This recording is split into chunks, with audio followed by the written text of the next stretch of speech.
Oh shit. Oh fuck. You hear that? Oh fuck. Oh, you know what it is. You know what time it is, boys. You know what? Oh, it's Vic and Hope time. Lala's scared and she's running away. Bye, Lala. I know you guys probably thought that that was like a song from F-Zero at first. And you were like, oh man, are we playing F-Zero? This is gonna be fucking sick. But you already see that we're not playing F-Zero. And I know that no one has heard that song because that's the OP to High Rise Invasion. The new, Netflix original. Netflix original anime we've been watching because we're probably the only people on the planet that are gonna fucking watch High Rise Invasion. Oh, definitely. I don't think anyone else has bothered. It's quite loud. Go down! But we can play Mario 64 in 5 different languages, so that's good. Oh my god, this TV is the worst. That is what I was waiting for when I wanted a remaster of this game. Which is really just a port. Anyways, what's up, guys? We're gonna be playing some Mario Sunshine. It's been a minute. I gotta give the people what they want. You gotta give them the taps? I can't even see you. So doesn't matter. ASMR. ASMR. Alright, here we go. So Victor, what are we drinking today? I've got the Ultra Gold, you know. The classic. The new classic. Yeah, even though the Ultra Gold, I probably showed it off in one of the videos that I haven't fucking released yet because I suck ass. Yeah, I mean, we definitely did talk about it in one of our previous unreleased, as of this moment, unreleased episodes. Which this will probably come out before any of that because, like, this is probably going to be more timely in terms of what we're talking about than, like, you know, the good part about those videos is I can drop them anytime and it doesn't really matter because we're just talking about shows, you know? They're not time sensitive. Yeah, I guess. You don't really need context for, like, March comes in like a lion. Like, that's been out forever. That's true. Yeah, no one's gonna, yeah, it's not hot in the algorithm, one might say. But, yeah, there's a bunch of videos that are sitting on a hard drive downstairs, just waiting to be put out there, but I've been busy. Maybe I'm ignorant, but I don't really see how this is a visual improvement from the GameCube. They didn't. You know that this literally isn't a visual improvement, right? But... Like, they literally just ported the game.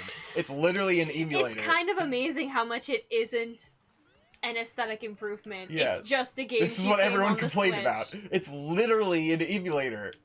Nice. A $60 emulation. I love it. You love to Which is the only reason I didn't, like, buy it before, but, you know, I've wanted it. It's worth it to play fucking Mario on the Switch because of convenience, you know? I haven't played this game since I was a kid. Oh, yeah? Yeah. I was probably, let's see, what year did the GameCube and this game come out? I have no idea. This is, like, early.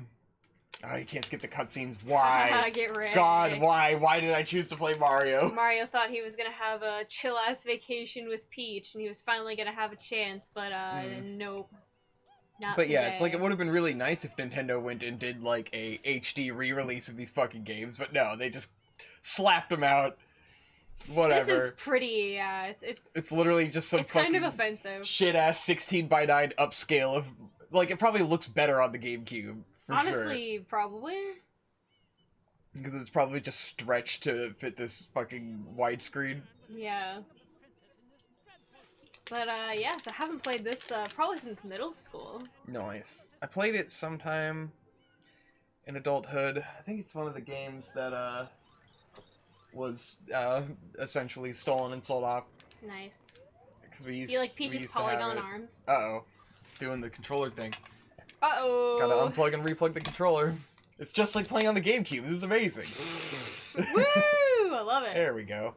Oh, but you can actually control the camera with the stick. I don't think you could do that before. Yeah, I don't think so. You always had to readjust it behind you. There you go. This is worth it literally just for that. Quality Even though of life Mario, upgrade. like...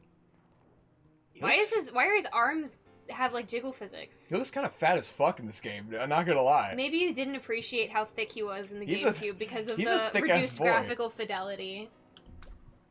It could literally just be because they stretched it out. But, like, He's caked up. He looks like ass. Look at him, though. Turn him around. Show us the dumpy. Yeah, I mean, look at that dumpy, guys. Mario Damn. dumpy. Oh, the double cheeks, caked bro. up, man. The fuck? Shit. This is what we're missing out in our childhood. Oh my god. Missing out on that fucking dank, thick Mario that ass. dumpy. Uh-oh, what am I doing? You're dying. I'm just immediately eating shit. Immediately just gets murdered by the first tutorial obstacle. Yeah. You love to see it. There he is. What's it's going Flood. on? Oh, there he is. Well, today, I'm drinking the original Monster Zero Ultra, the white can.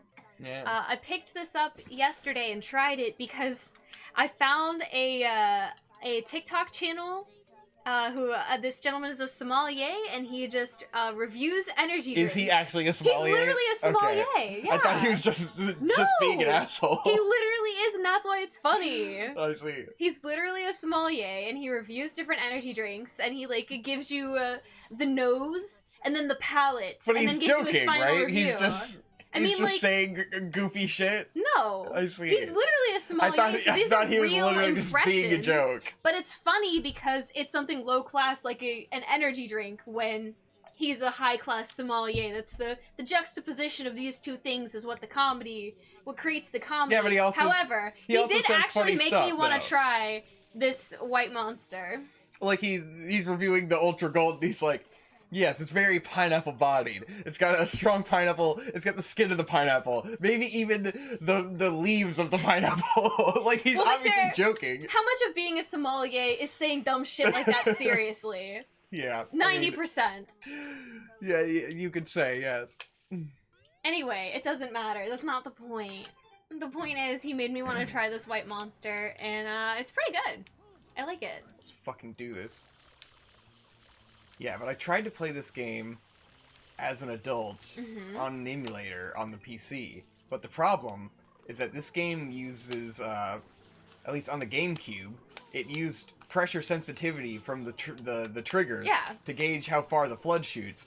And on a PlayStation controller on the PC, you could not emulate that. Yeah. And like, I couldn't get the GameCube controller working right with it. So like I couldn't fucking play the game because it just wouldn't work right. This is the issue with proprietary software like a GameCube controller. Yeah, and proprietary software that they never recreated. Hardware, like the whatever. GameCube controller is the only thing that's ever been able to do that. True. At least Nintendo-wise. Yeah. So they kind of backed themselves into a corner with that one. Do you feel like it's working? Well, you have a GameCube controller. Yeah, now I have a GameCube controller. Just so. kidding. That was a dumb Well, I question. was just kind of trying to test it because it just seems like he shoots an equal amount regardless of how much pressure I put down. That's So weird. it just kind of like It just goes. Well, yeah, I mean... Well, actually, no, because when I half press, he does the running, and then when I full press, he stops, shoots it up. So yeah. yeah, so the pressure sensitivity is working. That's good. Nice. Nice. Very cool. Get the half stop and the full stop. Ooh. Seidel. Ooh. Ooh. Ooh, I'm a cowboy. On a steel horse, I ride. Anyway, been a couple weeks since we've done a Vacant Hope. Not that anyone listening would know because the backlog of content is still in a backlog and has not come out. Well, I did release the last us talking. The bonus video? Oh wait, that was a bonus that video was a for bonus Patreon. episode. Yeah. When was the last actual one we did? God, it was probably a while ago. Yeah. It was probably a couple months ago. Yeah, it's been a fresh minute. Yeah. But you've been busy. Yeah. Yeah. Would you like to go into that at all? Start us off. It's been a while. I'm floundering as I try to learn how to play Mario. As you I try know to you got a bunch of remember. topics, right? I do have a bunch of topics. I've been saving up because we haven't had a Vic and Hope in quite a while. Yeah. Well, I guess we can, since we started off with the OP of High Rise Invasion, we haven't finished it, but Yeah. how are you enjoying it thus far? I'm feeling like do do do do do do do do do do do. So, High Rise Invasion, like we said, is a Netflix original anime. It is based off the manga by the same guy who wrote Ajin. And for those of you familiar with Ajin, it's not great, but it's better than High Rise Invasion. Though I think High Rise Invasion is actually more entertainment for your money. Probably. Ajin is a bit more self-serious and boring, whereas High Rise Invasion is so stupid and so over the top that it is pretty funny. Yes. Also, the main girl's pretty cute. Yeah, that helps. So that never hurts. Yeah, never hurts to have a cute main girl. And you get to see them boobies all the time. There's a lot of fan service, Yeah. not to the point where I think anyone would consider it, you know, pornographic. Yeah, they're not showing nipples or anything. But, but... yeah, girls' shirts get ripped off all the time, skirts get ripped apart. It's not like Queen's Blade levels of fan service, but it's there. There's a character who, her blouse gets ripped during a fight, and instead of... She has a blazer over the blouse, but instead of buttoning the blazer closed and, like, removing the ripped shirt that now is revealing her bra, she just leaves the blazer open so that you can see her Shima Pan patterned bra at all times. And that's just how she... Like, and that's just how she rolls that's the for whole the rest of the show. Like, this happens in, like, an early episode, and she just rolls with it. It's and she's just very like, odd. Yep. Also, there's implied lesbians, so that's good and cool. That's always nice. It's the perfect kind of fucking Netflix schlock shit. It's such fucking B-grade schlock. Like, I would never recommend this fucking show to anyone unless you are looking for... It's like Seven Seeds. Seven Seeds is great, shit-ass Netflix show where it's like, this is not a good show. It's only fun because it's all out on Netflix all at once, and it's dubbed and it's fine. Exactly. But it's great, like, put it on late at night and just be like, yeah, this is alright, this is fun. If you don't want to have to engage your brain and you want to laugh at something, it's a pretty good time. We haven't finished it, it's only 12 episodes, and we're probably 8 or 9 episodes deep. But, you know, for what it is, fun. Fun time. Yeah. And that OP slaps hard. Got a good OP, which it absolutely does not deserve. The music in general is pretty fun. It's got a great soundtrack. And it's always like... Because the atmosphere of the show is super bizarre. Because it's like an edgy death game kind of scenario. But, like... It's sunny at all times, and everything is super clean. So bright and clean all the time. And then the music is like edgy rock, like and it's like, oh shit. And then it looks like just this bland show. It's so weird. Yeah, it's so like almost austere in a weird way. But there's always so much edgy shit going on. There's always like nasty skeezy dudes lurking around. It's pretty funny. The basic gimmick is that somehow all these characters are transported into a world where you have to, like, pass from location to location at the top of these high-rise buildings via these, like, little rope bridges that connect them all.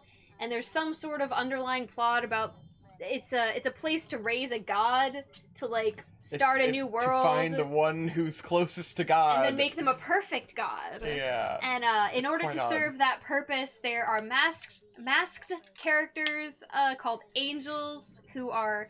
Basically, their goal is to push humans to commit suicide in order to so weird. make them be more like God? I don't really know. It feels like Gantz. Yeah, but Gantz is better than this. Yeah, but it conceptually, you know, it's very similar to Gantz in which it's just like a bunch of random characters just thrown into this plot, and then it's just like you get no real backstory on most of them, and it's just this self-contained death game world that has nothing to do with the regular world, you know? Yeah. With all of its own convoluted rules, and like you never get that like going back to reality. You're just in here from the beginning. Yeah, it's pretty, you know. And in that way, it is fun. And Alright, we're in the fucking game now. Wow, here we are. Woo, I'm Mario! I don't know why I remember this game looking so much crisper as a kid. Well, because it was on the GameCube. First of all, you're on like a shitty ass CRT. Yeah, that's very true. I just remember it being, like, so vibrant. I mean, it is vibrant. We're also, like, we're in that first place always looked like... I don't know why the shadow is so, like, dark. It's because we haven't, like, cleaned up this area yet. Yeah. It'll get there. It'll get sunnier here. It is a weird fucking game. There we go. Yeah, we gotta help these guys. Look at the little jellyfish. They're cute. They're bad guys. I know, but they are cute. They're paint boys. Yeah. Yeah, so that's High-Rise Invasion.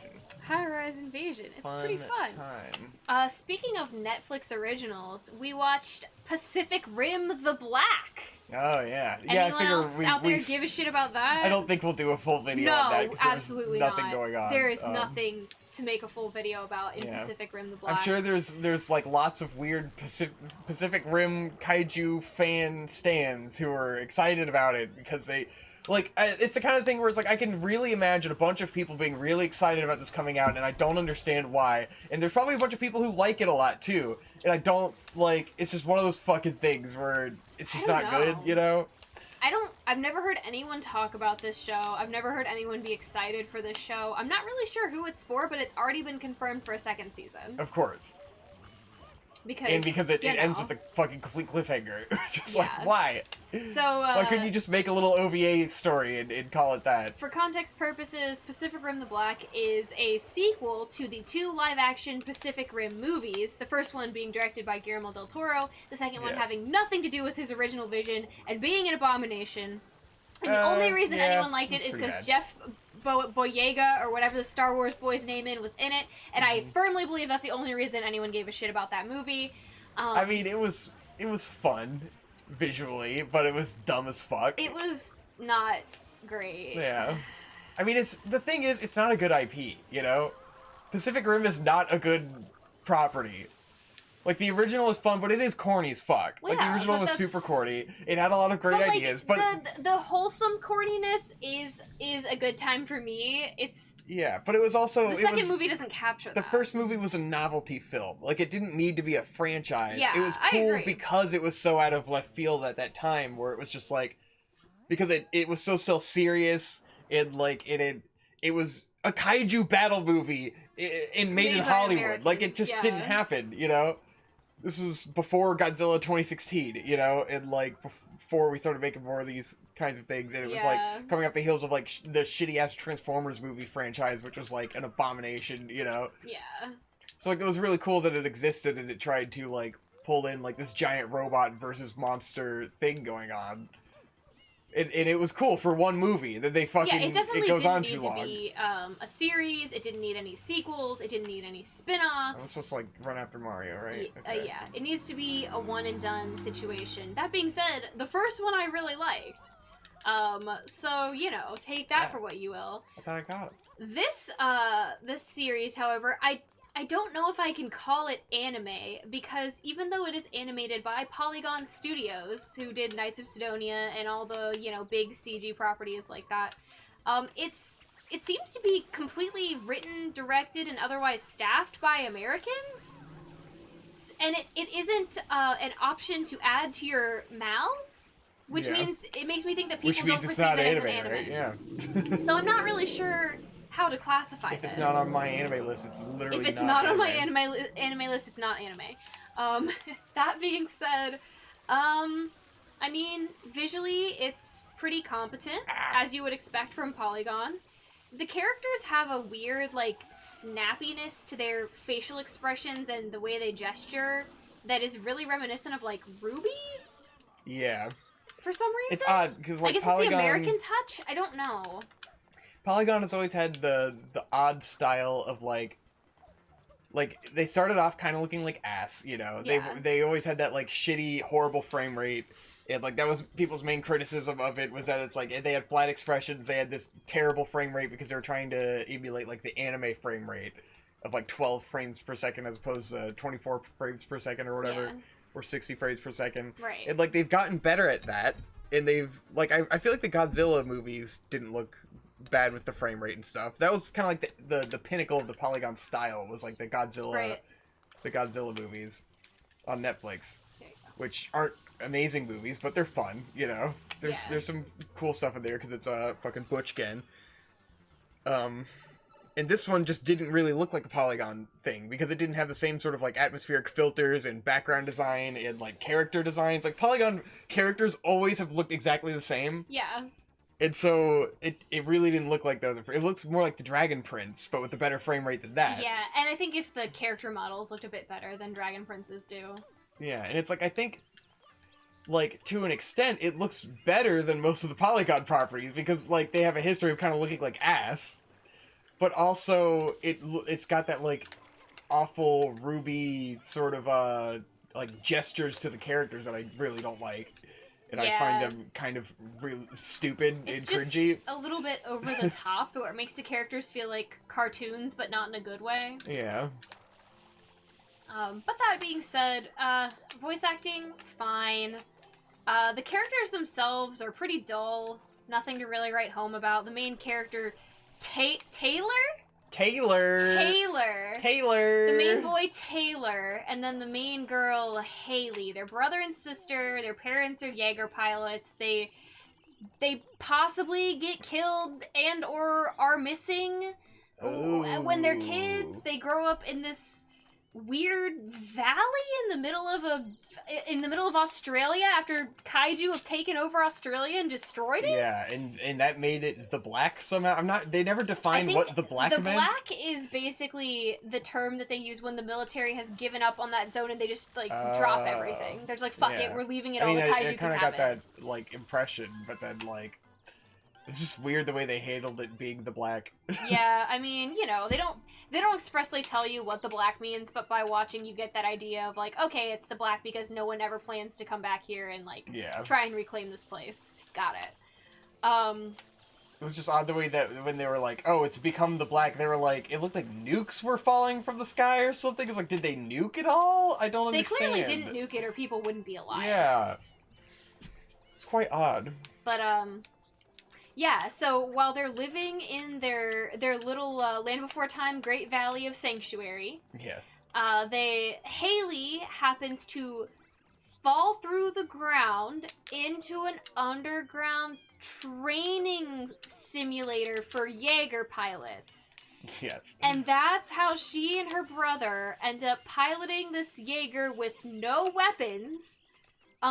Yes, the training Jaeger. And because they activate the Jaeger, it gets the attention of a kaiju, and the kaiju comes and it murders their whole village. Yeah. So they have no choice but to leave the village and go on a big fun quest to find their probably dead parents. And one of the weirdest, most annoying parts of this fucking show is that, like, it's trying to be really edgy and have that kind of, like, Attack on Titan sort of, like, everyone's dying like shocking kind of feel. deaths. Yeah, shocking. But then, like, in the first episode when their whole village gets slaughtered, like, it's not like, they don't try to...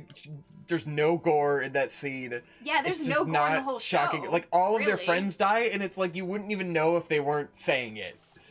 It'd just be like, oh, so they got kind of smushed? There's okay. one scene where Haley and Taylor are up on a ledge, and they're looking down below them at a villager as the kaiju is approaching. And you see the villager look up at them. They might make eye contact with each other, and then they cut away and just show you the kaiju stomping down on the guy. So, like, you don't see blood or a mutilated body or anything like that. You just get the implication that he was crushed. Yeah. And it's like, well, I guess I'm supposed to be sad, but I don't know anyone in this village other than fucking Taylor and Haley. So, okay. There were, like, a couple characters that got, like, a scene They introduced each. 2 other girls, neither of whom really had any sort of personality or motivation established, and then they were murdered. So, Yep. I can't say I was they weren't really even too upset. murdered in, like, gruesome or shocking ways. Except They got crushed by rocks. There's only one gruesome death that comes in, like, in the second to to last the best episode. character in the fucking And, like, show. it's this character who just did not seem like he was ready to go yet at all. Nope, and they just nuked him. And, like, I guess because Haley and Taylor had to move on. Yeah, but it was like the way he dies is with a fucking head explosion and blood explodes everywhere. And you're like, why did they cop out on every other death except for this random guy? And it came out of nowhere. It's totally out of the blue. Just like, oh, After like all right. a comedy scene. It was so surprising that my first reaction was to laugh. Yes. Because I was just like, oh, all right. It's funny, because it's just not what I came to expect from this show. It came out of fucking nowhere. Which is unfortunate, because that was the character with the most personality and motivation that I'd basically seen in the whole show. I was starting to feel like, oh, they've got a cast of characters now. He was fucking ganked in half a second. God damn it. Pretty fucking ridiculous. But, yeah, so, season 2 in the works. The good news with this show is it is only 7 episodes long, so if you're really, really curious, it won't eat up too much of your time. Yeah. But that being said, I wouldn't watch it unless you either are really curious, or you really love Pacific Rim and you need to consume everything attached to the IP. Yeah, for us, it's like a, we like to be on the zeitgeist, on the culture. No one in the zeitgeist gives a shit about this. Yes, but I like having it seen. I mean, like, it was better than Transformers War for Cybertron. That was my God. quite possibly the worst thing I've ever seen in my entire life. That was an actual fucking nightmare to watch. God, it might be literally the worst show I've ever seen. I'm pretty confident I slept through at least 70% of that show. We never finished it either. Well, we never watched the last 70% we watched. 'Cause I was like, it was this is so boring. bad. It just felt like it forever. And then I think they put out another season of that shit. Ugh. God. That one could be worth a fucking, an analytical teardown by somebody. Jesus. I mean... So dog shit. So no one will fucking You'd watch have to it. do something to, like, make it more entertaining, because in and of itself, the material is so dry. Yeah. It was bad. As a kid, I always thought this brown goop looked like chocolate sauce with, like, marshmallow sauce in it. They did change the color of the goop for this game. Yeah. That's true. Because they made it more chocolatey looking instead of, like, black looking. Yeah. We're getting them. I think you gotta wait for him to open his mouth. Oh, you're right. Yeah. There you go. You gotta make him drink it. You gotta force him to hydrate. Hydrate! Nice, nice. On that note, we also recently finished... Oh, are we gonna do... We're not gonna do a whole episode on Close Enough Season 2, right? No, we're not. Okay. Yeah. There's not enough there. But... HBO just suddenly dropped Close Enough Season 2 last week with fucking no fanfare. I was literally on Twitter... Well, they dropped the original show with no fucking fanfare. I was on Twitter scrolling through, and HBO had Close Enough Season 2, now streaming, and I was like, well, fuck, okay, thanks. It was great. It was pretty fucking good. More solid shit, just like Season 1. If you like regular show and you liked Season 1 of Close Enough, you absolutely should watch Season 2. It is quite solid. Yeah. There's...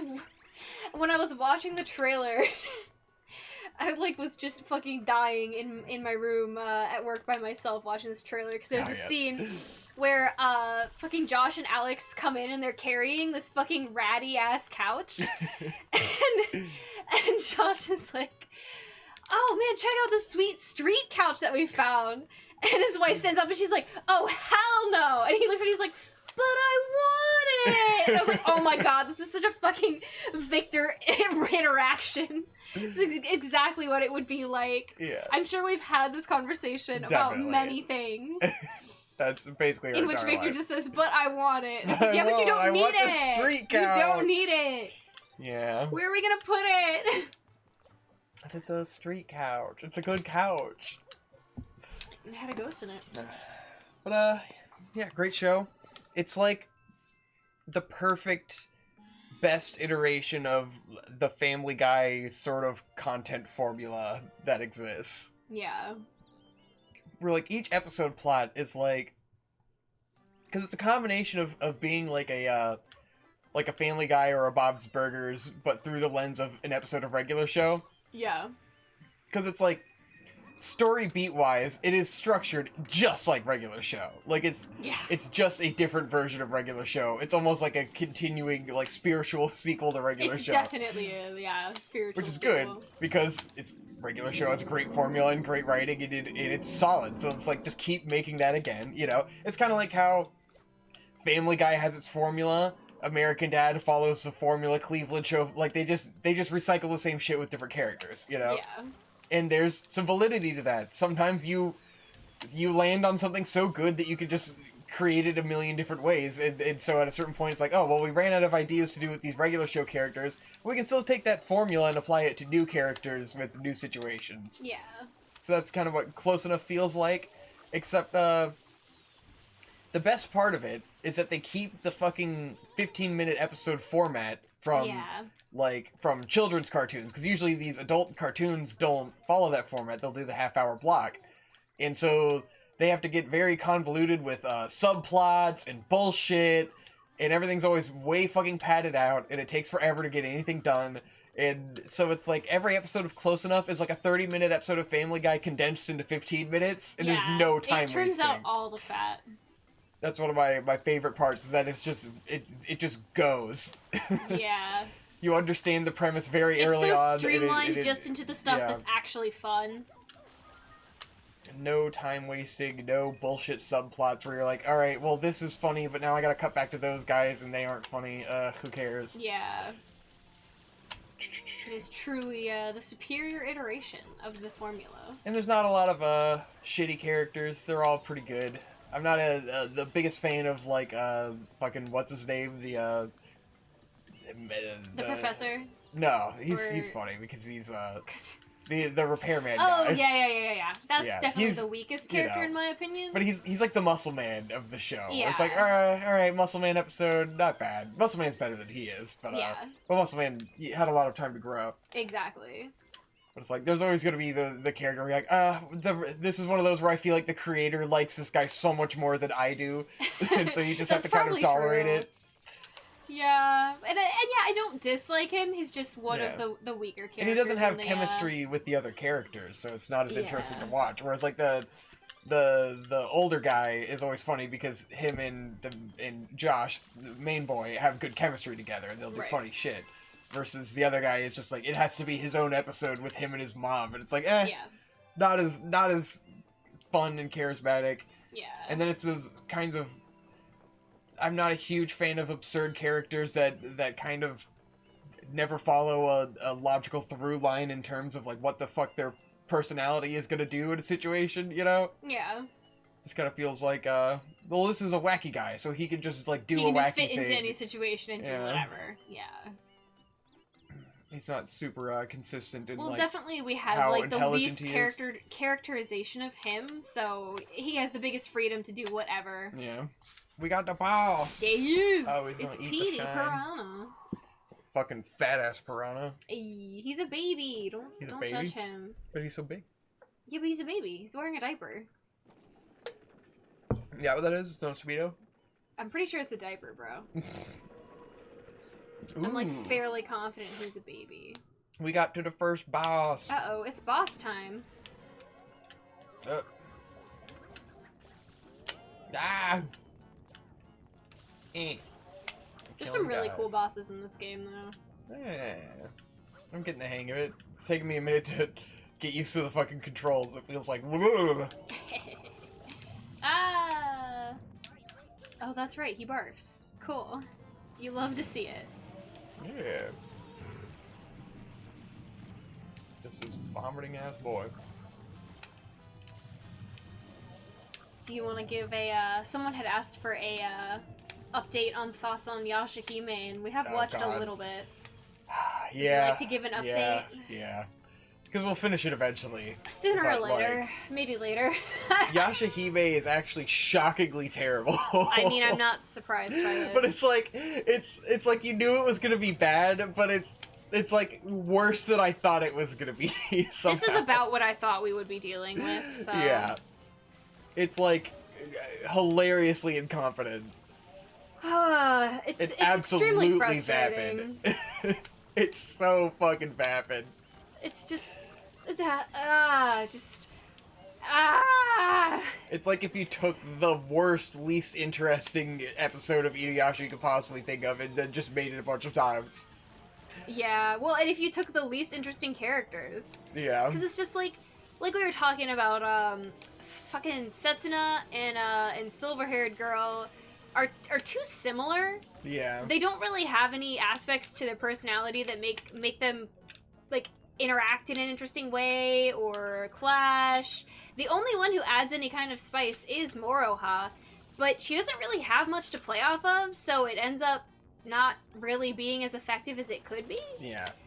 Yeah, so I'm remembering my analytical point on that note, which is, like, the characters need to be able to play off of each other, and, like, Moroha...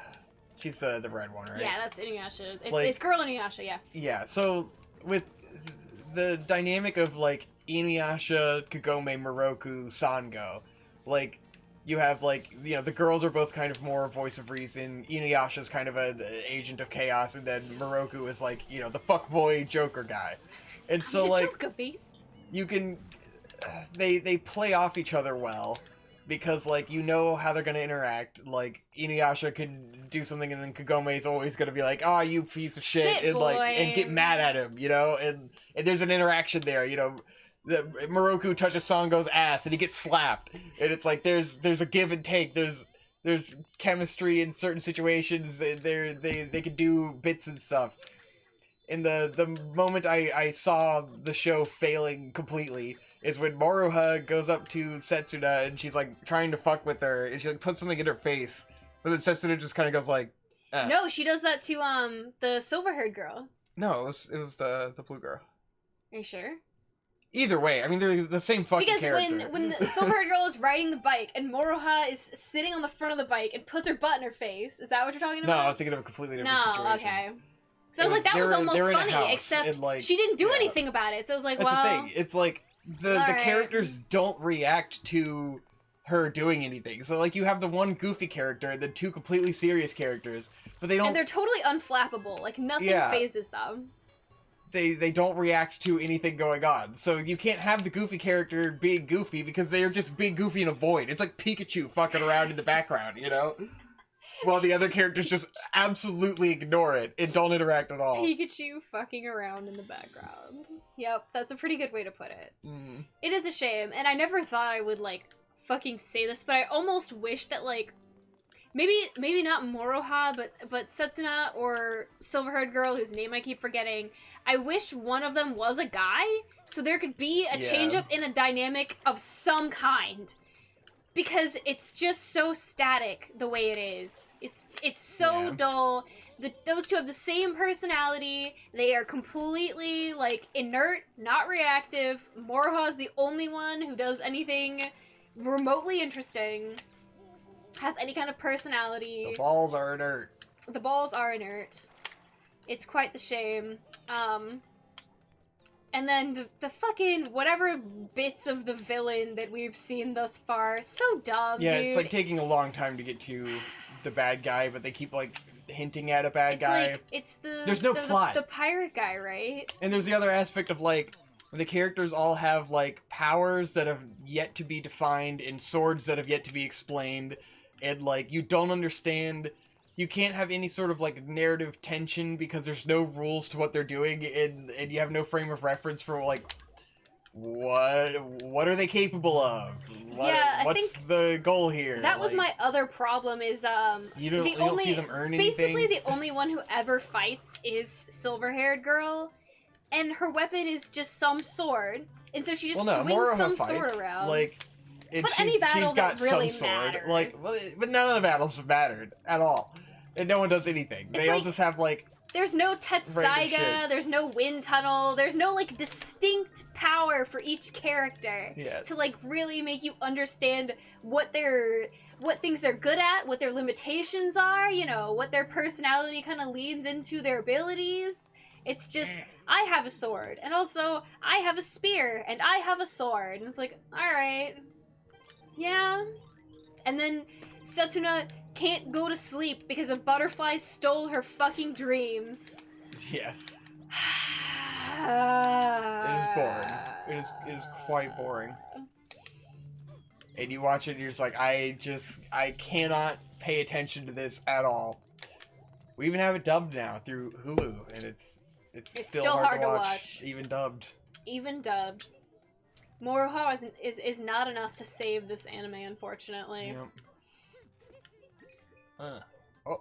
Ooh. Nice. I was climbing. Let me go back up there. I be climbing. Ooh, get the coins. Why do I need coins? I don't know. It's Mario. I just like them. Wow. They're shiny and they make a clinky sound. That's Yeah. cool. So that's the update on Yashihime. It's not good. Yeah, the update on It's very not Yashihime is good. probably don't watch it unless you're a masochist. In which case, Yeah. maybe you'll like it. I don't know. And we are masochists, so we will finish it. Eventually. But probably not before we finish some other more interesting things that we're watching. Yeah. That's definitely my priority. Victor, last Yes? week we watched the Pokemon 25th anniversary Post Malone concert. It's just bad. How did There's you nothing like to say about it. It's just it? bad. It's so weird. I thought it was really funny. I mean, I it is can't wait funny for the because Katy it's Perry gross and Pokemon odd. concert, to be honest. Just this fucking lame ass Post Malone. It's like CGI Post Malone, and he starts off at the Pokemon Stadium, and then like he goes off on a platform that takes him around all these different Pokemon environments, except they're all like boring as fuck, and it's always just like 3 Pokemon copy and pasted over and over again. Yeah, but Charizard was there. And then as it goes, less and less Pokemon appear throughout. And it's like, why did you do this? Okay, but most importantly, what everyone needs to know is that the concert, the 17-minute long concert, wasn't even completely comprised of Post Malone's own songs. Yes. Because he had to sing a cover song from Hootie and the Blowfish! Fucking Hootie and the Blowfish cover song. He had to sing I Only Want to Be With You by Hootie and the Blowfish! I could not believe what I was seeing. Quite I bizarre. love it to see the fucking low energy sad boy Post Malone standing on a floating island with like Lugia floating around Yes, him Lugia. singing I only want to be with you. It's pretty bizarre. I honestly cannot wait for the Katy Perry Pokemon concert. I'm so excited. I'm so fucking excited. Oh my god. I just want one of them to like just sing some fucking song for Pokemon. Come on, Jesus Christ. Post Malone should have sang Brother, my brother. Yeah. Tell me what are we fighting for? It sounds like a good Post Malone sad boy song, right? Yeah, I feel like they could have like literally written a Post Malone cover of that song, and Yeah. it could have been like actually a neat like angle. Have him sing the opening song. People can do that forever. Literally just have each celebrity sing the opening song. It get so many fucking views if that's what you're after, Pokemon I channel. mean, there's so many songs in Pokemon. You could find one and just Yeah. cover it in that person's style. Like, it's so easy. I'm Pokemon. I'm writing this for you. Game Freak or whoever's doing this shit, please hire me. I can help. Yes. Well, it takes like half of a fraction of a fucking brain cell to be able to find a better direction to go with this. You can- than the fucking some Hootie the Blowfish song that no one who's fucking You can pay no one me has in heard. Pokemon stuffed animals, please. Yes. I'll help you. Oh my god, that Hootie and the Blowfish song though.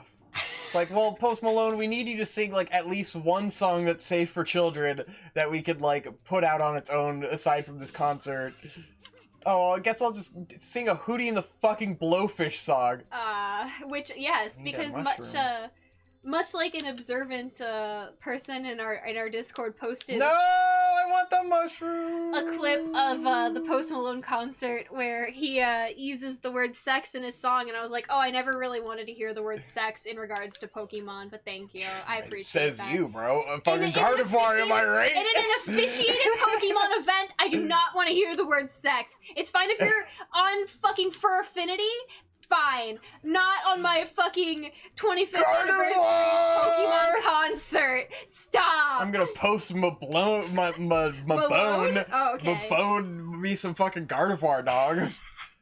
Fucking Alright, Luxray Victor. is my fucking my furry hero. What Pokemon do you if you had to fuck a Pokemon, which one would you fuck? People are all upset about fucking Lola Bunny. Well, you still got Lopunny. Very nice. Who is the most fuckable Pokemon? Fuck. I don't know. I mean, Gardevoir is the most famous fuckable Pokemon. Yeah, but I don't know. Oh fuck! Why do game overs exist? Why do game overs exist? Machamp. Yeah, probably Machamp. Yeah, he's got the most hands. He's got... Well, I know. How many hands do you need? You'd want Tentacruel. That's your most fuckable Pokemon. Yeah, there we go. Tentacruel's got a scary yeah. face. I mean, if you're gay, Machamp is like the way to go. Maybe even Machoke. If you're into choking, you know. He's kind of designed for sex. Well, I thought that was Grimmsnarl, but okay. Grimmsnarl. I mean, Incineroar is pretty hot, right? The rapiest looking Pokemon. Incineroar is like, no, I feel like Incineroar is wholesome. He's a big gay wrestling man. Yeah, a big gay he wrestling wouldn't, furry. like, What are you he talking wouldn't about? sexually assault you. Oh, yeah, well, he's not gonna choke you around. He's or anything, wholesome. but, like, yeah. That's a good boy you bring home to your parents. Yeah. And fuck. Well, your parents don't need to know about that part, and you wouldn't be a dick about it in front of your parents. I feel like he has good boy energy. Oh, yeah? Mm-hmm. I just hate Grimmsnarl. I'm sorry. I don't remember what the fuck Grimmsnarl looks like. It's the fucking scary imp guy. Oh, from yeah, Sword yeah, and yeah. Shield. Oh, yeah, that's a rape beast, That's for sure. fucking... no, I don't like it. I'm fucking scared. The hentai beast. Blech. God fucking damn it. You're so slippery in this fucking game. Victor. Yeah. If we were in Pacific Rim, do you think we'd be drift compatible? Yes. Are you sure? We're married, of course. Okay, but fucking like fucking every rando in the world in fucking in Pacific Rim, the black is fucking drift compatible. So fucking. Except for all those definitely. guys that got their brains melted that one time. Are you a character with a name? Guess what? You're drift compatible, bitch. True. Also, it's you true. can like, because there are some interesting concepts in that show where it's like the bad guy, like, I wish they went in more detail about it, but like the bad guy could just fucking like go in people's minds and shit with the drift. Yeah. And like fucking see their memories and alter their memories and shit. And it's like, oh, that's a cool concept that I wish you would explore at all beyond like just like briefly mentioning that he can do it and not explaining how in any way. Doesn't matter. Yeah. There's some interesting ideas in there. Bye-bye. There was the, where the main guy fucking drifts alone by, like, plugging into the logged memories of a previous pilot. Like, that could have been kind of interesting if they executed it well. But it's dangerous to drift alone. And then he, like, retains the memories of the guy and, like, can't distinguish them from his own. That's kind of cool. If the show didn't suck ass and if it weren't, like, the shittiest character ever written who's experiencing this. And the experience is just like, oh, that's a thing that I'm experiencing. All right. Wow, that sure did happen to me. Huh. Huh. Consequences. Wow. Motherfucking drifting. How does it work? Ah!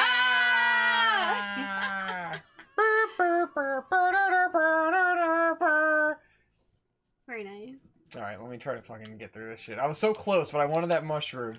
Now I'm fucking greedy, trapped in kid. hell. You fucking got greedy. Ah! Wow. I'm so slippery. Anywho. What else is going on? So while Victor was working one day, I watched all 6 episodes of Wonder Egg Priority that are currently out, and it was I didn't know pretty you watched cool. 6 whole episodes, then you just like watched I told you I caught up. Oh. Yeah. Oh, yeah, you did. I did. And I Yeah. was like, well, now I don't get to watch it with you. Well, you didn't seem interested, and I was like, I'll just try it out. And then I watched it, and I was like, oh no, I like this. And so I just watched all of it. It's okay, Well, there's still 6 more episodes. Because when you come to me with a show you're interested in like that, you're like, oh, I guess that show could be okay. People say, I bet it's gay, right? And then it's like, oh, but Victor wasn't interested, so I watched it without him. I'm like, well, you didn't seem like you really were that interested. I wasn't until people kept talking about it, and then I was like, well, maybe it is good. I don't know. And so I was like, well, let me try it while Vic's not home, so I don't have to inconvenience him. And because sometimes you're like, I don't feel like watching anime, I don't feel like reading subtitles, and so I was like, well, I don't have anything else to do, so I'll give it a try. Yep. But no one sold me that it feels kind of like Madoka Magica by the way of Tamako Market. So like, if someone had said that, I would have been like, oh yeah, okay, I'll try that. Maduki poopy. Exactly. It's the perfect anime for 14-year-old me who still lives somewhere in 28-year-old me, so it still works. So current you. It's an anime about being gay as fuck and having friends. Yeah, and being gay for your friends, right? Yeah, basically. Hope's just And then eternally bringing hung your up gay on, dead best on friend being back gay for from the your dead. best friends. And there's some cool horror shit in it too. How different would your life be if your best friends growing up were actually gay? I don't know. It's a good question. Would you have ended up being gay?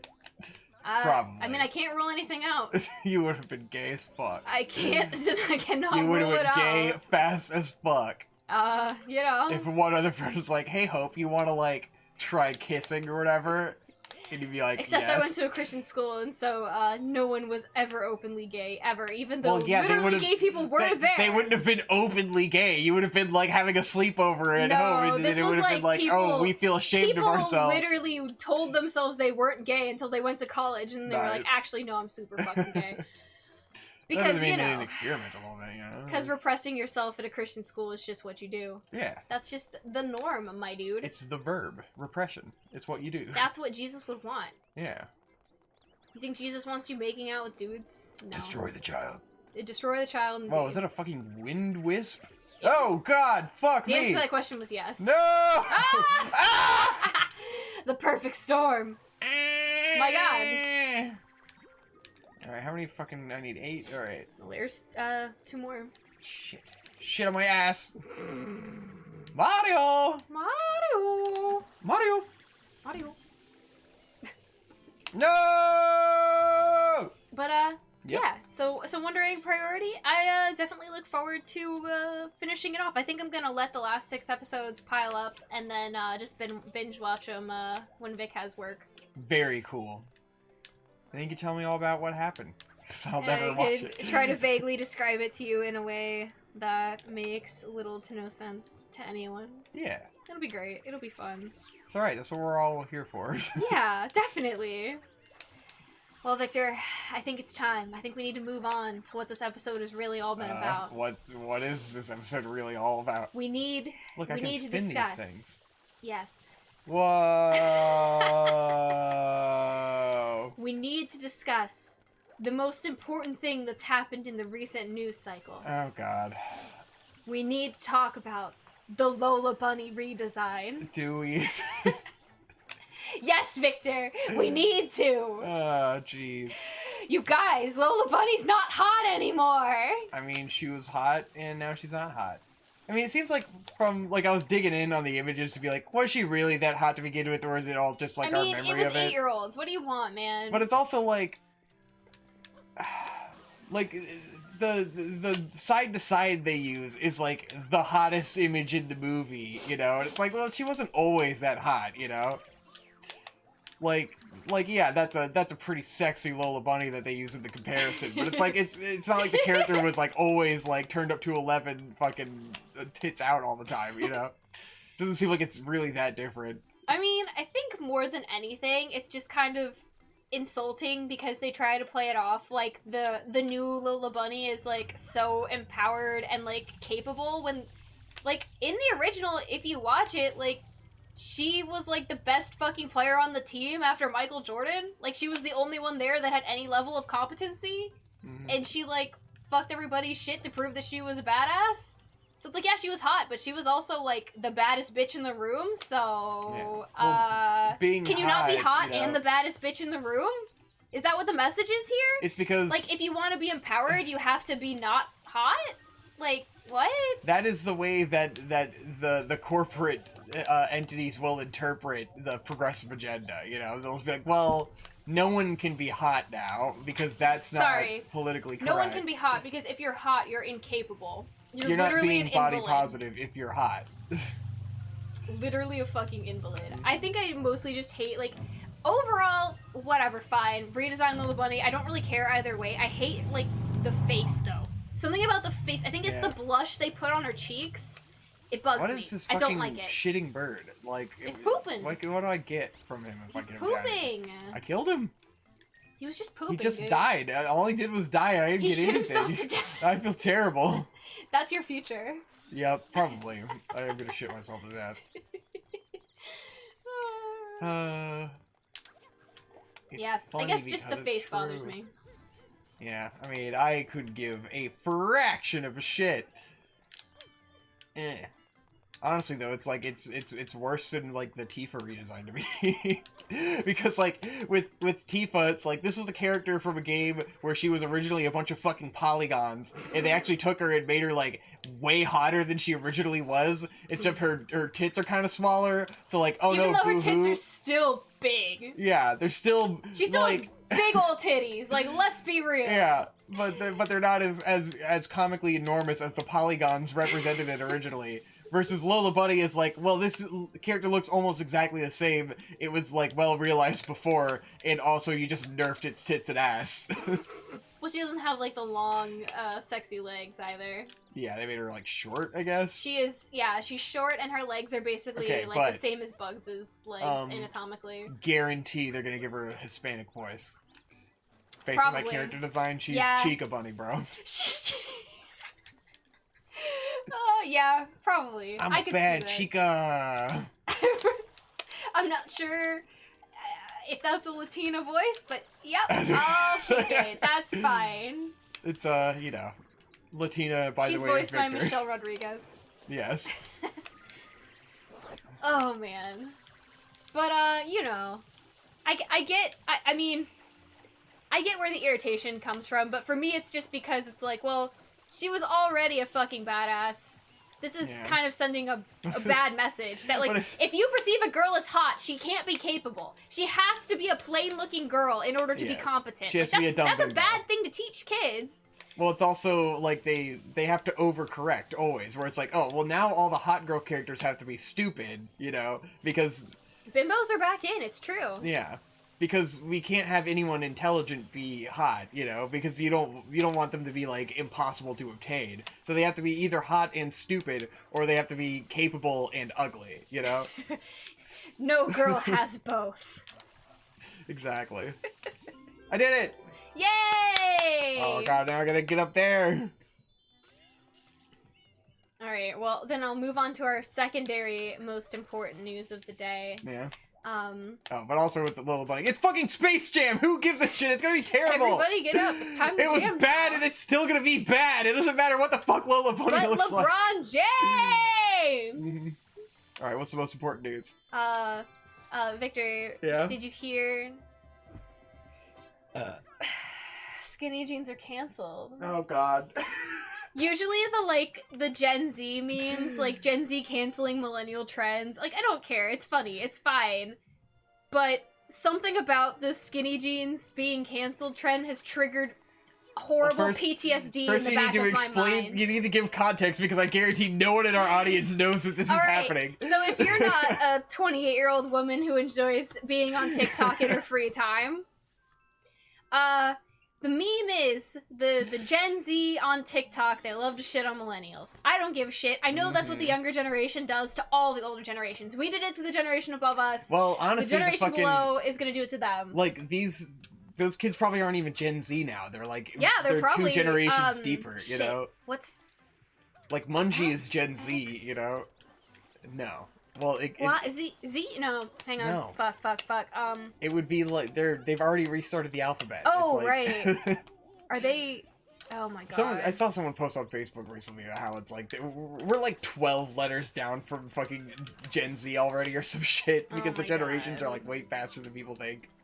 Jesus. They just like to generalize everyone. Yeah. So I guess Gen Z has become an umbrella term, much like millennials has become an umbrella term for people vaguely in our age group, ranging from like Gen Z 35 or 36 to like 25. Yes.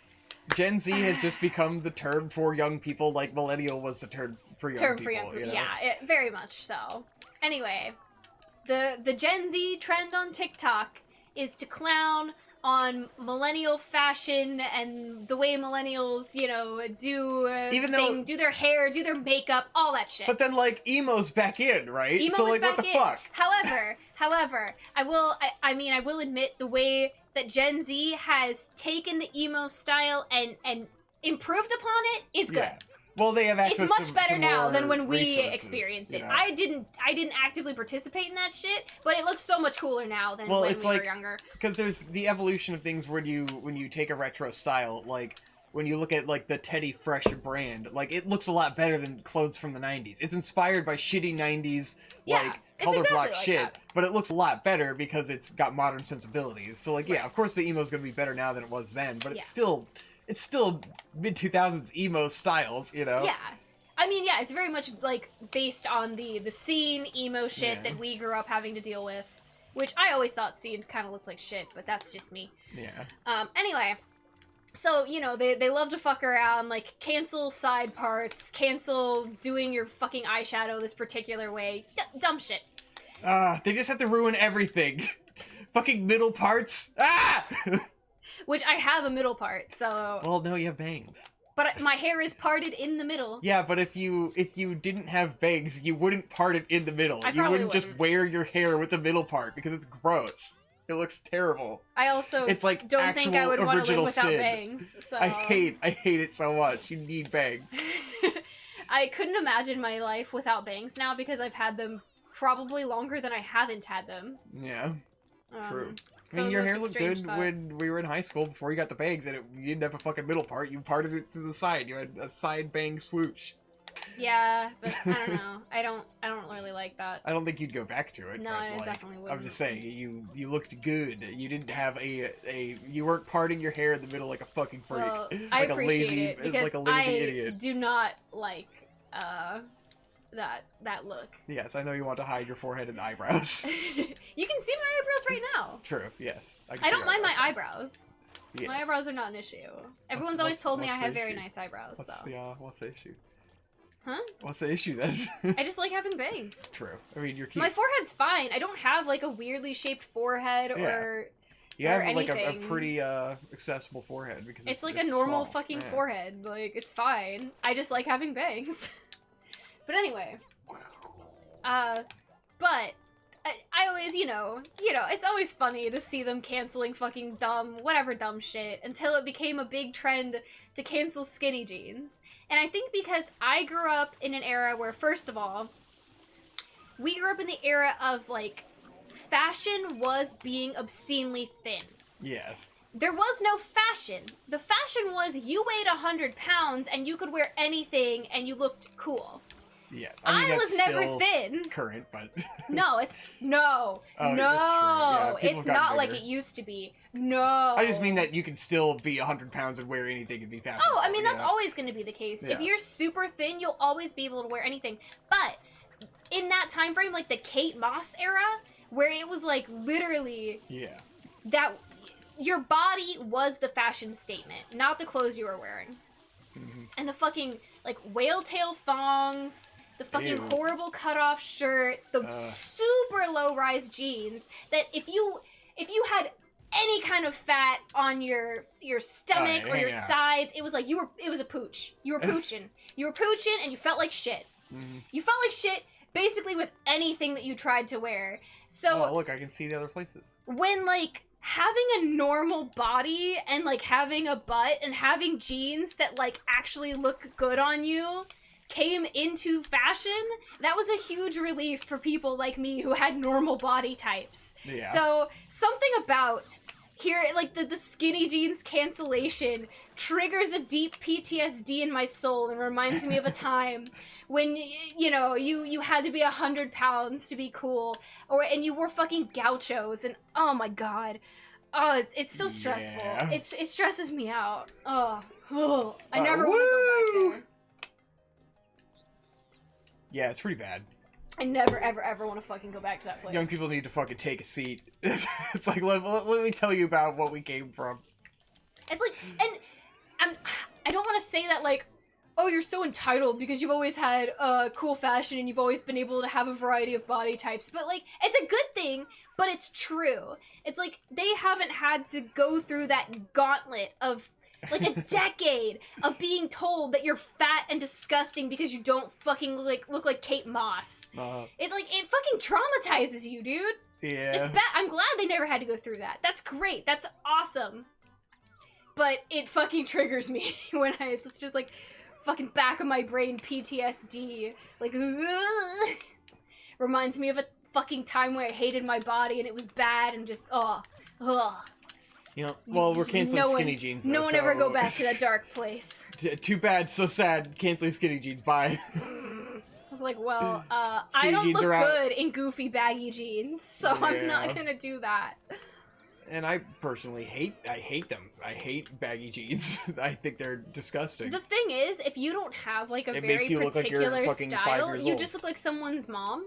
So it's like, alright, well, I don't really want to look like someone's mom, Yeah. so... It's like, sorry, I'm not fucking 16, and if I wear the wrong thing, I will look like a fucking boomer. Yeah, that's the thing, is like, you know, the kids who are wearing the kids who are wearing the baggy pants are 16, 17, 18, so they can get away with it. When you're almost 30 and you wear baggy pants, you look like you're someone's mom out on a wine run. Yes. So it's gonna be a no from me. Yeah. But thank you. Good try. Thanks for giving me a little bit of PTSD. Thank you for not bowing to the young people and wearing awful shit that I will hate. I mean, they have a lot of really valid points when they critique certain things, but that's just not one of them. So it's like a... That's not one of them. It is like a social justice cause. To cancel skinny jeans? Yes. No. Well, then what's the valid criticism of it? Because they like to shit on millennials. Oh, okay. They literally just like to antagonize millennials. That's Yes. all it is. Nice. I was wondering, like, what the case is against skinny jeans, you know? It's because millennials wear them. Okay. Yeah, that's the only reason. Why? Because they're the younger generation and they need to shit on the older generation. That's how the world works. Yeah. You know this. And then when they're older, they'll get shit on too. Oh, That's thank God. just the circle of life. The circle of life. Gen Z, whatever that means. If you come back and you watch this Wear episode, some just know shitty jeans. your time is coming. Eventually, you too will be old and shat upon. Hey man, you want some old shitty jeans? Go ahead. No skin off my back. You can have them. That being said, Where the fuck am I I think going? for the most I gotta part, the fight sensor guy style is again. very cool, Where's and I'm the quite fucking envious guy? that I didn't grow up with it. Yeah. You're mad you didn't grow up with big floofy jeans. They have great aesthetics. It's not just the jeans. They have, like, the makeup trends now are so much cooler than when we were kids. Well, because the education Oh my God, on it. it's like, so they've had cool. makeup fucking education their entire life. It's just just like, through damn, YouTube and I wish tutorials this and had been shit. around when I was younger, because Yeah. it's so fucking, it's aesthetic as fuck. I love it. There's pretty much one makeup mode when we were kids. It was like And it was emo not eyeliner good. makeup, and that was it. Not good. And wee. Are you just fucking around? I'm trying to find where I'm supposed to go. Oh, alright. I don't know where I'm going. Well, I gotta fight the guy again. That's what it wants me to do. speaking There of we go. games, This looks like the right way. What? Yeah. we played Little Nightmares 2! Yeah, that was cool. Did you like Little Nightmares 2, Yeah, it was Hector? great. Did you have a good time? It was Did you have wonderful. fun? It was a lot of fun. Yeah. Yeah. I've been waiting on Little Nightmares 2 for a while now. So we Since went Little back and Nightmares 1. we played all the DLC from Little Nightmares 1. Yeah. And then we played Little Nightmares 2. And it's a good time. It's a lot of spooky fun. Yeah. You get a lot of good tense moments. That's really the best thing about Little Nightmares is just the like tension that's built in certain scenes. And some of the monsters are genuinely like fucked. Yeah. It's got Some of great those stuff. bitches, I'm like, oh my god, don't fucking touch me. This is the fucking the dude who's like crawling around on the ceiling. Yeah, the doctor in the asylum who's crawling around on Yeah, the that was pretty ceiling. fucked. Ugh. And like the first guy with the shotgun. He was cool. Yeah. The teacher's pretty Spooky freaky boys. at Yeah, times. the teacher was fucked. Good shit. Yeah. Okay, Got I a gotta get cute little way over story. there. I need water. I don't I have think any he's water. just chilling, dude. That's out of bounds. I have to fight him. Oh, I have to shoot one of those things at him. Okay. Oh, fuck me. Uh-oh. It's alright, now I know where I'm going. It's fine. Alright, continue. But yeah, it's good spooky fun. It's only a couple hours long, so if you like the spooky games, Yeah, I mean, highly recommend the Little Nightmares definitely series. play Little Nightmares and Yeah. Little Nightmares 2. It's a lot of fun. And they're both on the Switch now. So Little Nightmares 2 on the Switch was pretty good. Yeah. It's not something that's like so graphically amazing that it can't be a Switch game, you know? So that was refreshing. The controls of the game are a bit of a bitch, Little but that's kind of janky. the idea of the game, is that it has janky controls. It's like... That's part of the tension. Yeah, I mean, that is, you know, it's like a puzzle game a lot of the time, so it's like having janky controls. Like, if it all controlled really well, there would be nothing You'd there. fly through the puzzles, yeah. There's a place in this world for jank-ass controls.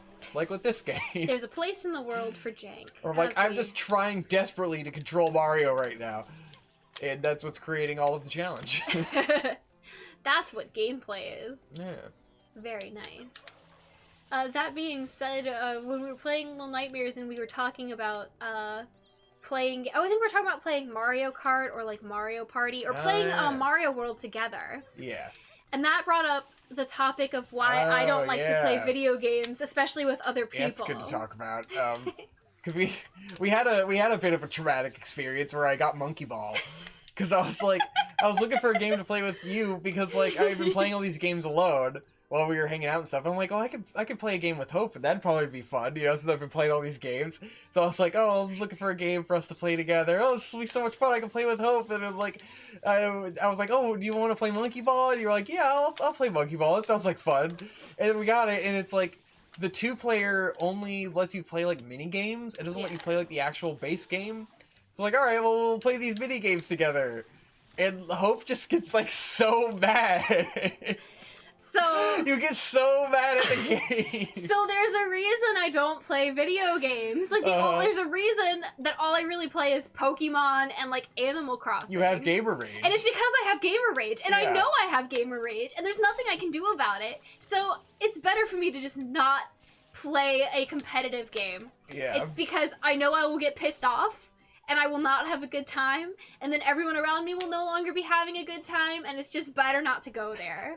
Because there's nothing I can do about it. But the competitive nature of, like, Super Monkey Ball minigames, it's like, who gives a shit? Victor, it doesn't matter. To me, it's like, like, I literally could not care about winning. You are literally... We're playing Super Monkey Ball minigames. Yeah, but you're always winning. There couldn't be lower stakes in the world. Yeah, but when you're always winning, it's easy for you to say that. Well, no. Yes. It's easy for you to be like, oh, we always win, so that's why you feel nothing. It's like, I wouldn't care if I was losing.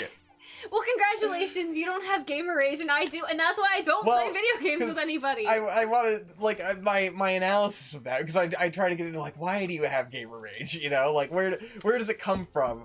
And like, I had gamer rage most of my life, you know? Like, I was always the angry kid. Right. Like, this is, I mean, you know, mostly deemed by, like, fucking, by Beatrice. So it's like, you know, when your antagonistic brother is the one calling you a rageaholic, you just start to accept it, and feed more into the rage. But, like, yeah, I was an angry fucking gamer kid, you know? But, like, I think... Like, you know, I've been playing games my whole fucking life. I play excessive amounts of games. Yes. So it's at a certain point, I learned how to not be mad at games anymore. And now it's like a game could never faze me to a certain... Like, you know, you can get frustrated and you can be like, ah, god damn it, motherfucker. But, like, I'll never be mad. Yeah, I'm never get mad at games. You know? And it's also, like, that's translated into my real life. Like, I don't really get mad at anything almost ever, you know? At least to an extent where I can't get over it. And I think, like, video games have helped me get to that point, probably, you know? Probably even something like, I think playing a game like Demon's Souls and Dark Souls could help you get to that place where it's like... I try to remember, like, when did I stop being angry at games? And that could probably be related to it, you know? Because, like, it just doesn't faze me anymore. And I remember being so angry at games when I was a kid. And so now when I see people who are angry at games, I'm just like... Why? Like, why? You're just playing a game. Like, losing is part of the game, you know? That is the game. Like, the fun of playing the game isn't winning. It's the engaging with the action of the game, you know? Well, there's your different mindset. Yeah, but I think like Demon's Souls and Dark Souls games taught me that mindset because, like, the key to video games is that the challenge is the game. Once you've beaten the game, there's no game anymore, you know? So, like, playing the game isn't beating the game. Playing the game is struggling with the game. Yeah, like, that's the fun of the game, you know? You find enjoyment in that, and I do not. It's about the journey and not the destination, because once you get to the destination, you realize there's nothing there. So, is that making sense? I'm trying to, I get what you're saying, but we have two different mindsets about I know. it. So we have two different experiences. But I understand it because this is a mindset I developed from a lifetime of constantly playing video games. Yeah, so, like, of course. But you had a whole lifetime to develop that. Yes. And I have not dedicated nearly as much time of my life to video games. Yeah, I just try to empathize with the gamer rage and go like like, I guess, I get it because I was there when I was younger, probably till my mid-teens. Well, for someone like me who does not play video games that often and it is not an integral part of their life, it's easier just to not interface with the things that give you gamer rage. Yes. Hence, but you're also... while I play Animal Crossing and Pokemon. Yeah. You also have a personality where you really don't like feeling failure, though. In general. But like, I feel that's really, pretty normal. you really don't like feeling incompetent at something. Well, yeah. Versus I am more of the type who I have accepted that I am incompetent in everything, and that is my baseline expectation. So I'm more shocked when I don't suck at something, and I'm willing to throw myself at something over and over and over again, even though I do suck. So I think there's some fundamental differences in the way that we approach certain situations, where you are more likely to throw yourself at something if you think that you already are good at it, or you want to feel confident at something. Whereas I get it. In my professional life, I can feel that way sometimes, where it's just like, it sucks to not feel as good as you feel like you should be, But I guess I'm more willing to jump in and fail. Well, but also think about the different ways we were raised. Yeah. I was raised by a mom who expected basically perfection of me at all times, and if I did not deliver on that, I was punished severely. Yeah. You did not have that. Exactly. So I had incredibly low stakes. there's a reason that I now expect these things of myself, despite it maybe not being reasonable. Yeah. Which I would say that is a failure on your mom's part for making everything seem like it's the end of the world if it's gonna fall apart, like if you don't do good. Versus me, I realized in my teens that, like, oh, my failure means absolutely nothing, so, like, it doesn't really matter at the end of the day. My parents aren't gonna do anything. Like, it doesn't really matter. I'm just, like, like, I would have felt that way as a kid, but, like, as a teen, it was certainly, like, the stakes are low. Especially because, like, for me to outdo, like, Beatrice or Shade, it didn't take any effort at all. So, like, low stakes. I had a little fear of the consequences of failure. Well, yes, of course, now, as an adult, I realize that all the things that I was frequently punished for as a child were not that big a deal. Yeah, they were bullshit. But too little, too late. Exactly. But I think it's really interesting to get into the psychology of, like, how people feel about successes and failures, even on a minor scale, like a video game, Because it's like that, it's so deeply rooted in your personality. It doesn't matter that it's something where there's no stakes, and it doesn't matter. We're just having fun. It's just like I don't enjoy repeated Like failure. that. Yeah, you don't like feeling like you're incompetent. I don't see it as taking on a challenge. I see it as failing multiple times. Yes, which is frustrating. Versus for me, it's like, I want something to kill me a bunch, or it's not interesting at all. Like, I want to fail continually. Like me playing Smash Bros. The one I always go back to is, like, I have more fun when someone's beating me because I don't have to feel bad for winning, And then I can just throw myself at it over and over again and feel like I'm improving incrementally, versus feeling like, oh, well, the other person I'm playing with isn't having any fun because I'm winning, so I'm not having any fun now because I feel bad. A very Victor way to think. Which is how I feel when we play games where I'm just like, I'm sorry, like, I just want to have fun and play, like, it's, like, I was hoping Monkey Ball would be more of a co-op kind of thing, where, like, you take turns doing the chords. Not. Like, it was fun when we could play, like, ARMS together online co-op and Smash Bros co-op, because then it's like, I'm not beating you, We're playing together, and, like, we're failing against the computer together. There's not enough fucking co-op games. There is not much in the way of co-op games in this world. Not anymore. You play Mario Party? I don't know, it's probably an equalizer. There is quite a bit of luck in Mario Party. I was trying to be like with the Monkey Ball game. It's like, these games are like bullshit. Like, they're almost impossible to control. Like, you shouldn't feel bad for being bad at them. They're designed to be frustrating. Well, yeah, because that's the whole game. Yeah. Clearly, is overcoming the challenge of shit controls. Ah! Jesus Christ. Throwing tornadoes at me and shit. Dude is out here absolutely slaying. Open your fucking mouth. Jesus. But yeah. So that is the gamer rage. Interesting shit. You guys, let us know how you feel about gamer rage. Have you overcome it? Do you still experience it? Do you ever not do something because you feel like you're gonna be bad at it, and so you don't even try? That's a good question. Yeah. Because that's a very I remember in my high school psychology class, we did a little exercise on that, where the teacher had us ball up a piece of paper and throw it into a trash can. Mm-hmm. She had a trash can at the front of the room, and she said, all right, everyone ball up a piece of paper and throw it into this trash can. And then everyone has a different way of trying to do it. I, of course, did it in the defeatist way. Because the defeatist way is to, like, try to go really far away and try to do a long shot, you know, and just be like, oh well, I know yeah, what to do anyway. like you created circumstances in which you knew you were gonna fail, so you didn't even you didn't try. Yeah, really. You didn't put yourself in a circumstance where you could have made an honest effort. You put yourself in a circumstance where obviously you're gonna fail, you know. Right. So you don't have to feel bad about failing because obviously you were gonna fail. You created that circumstance.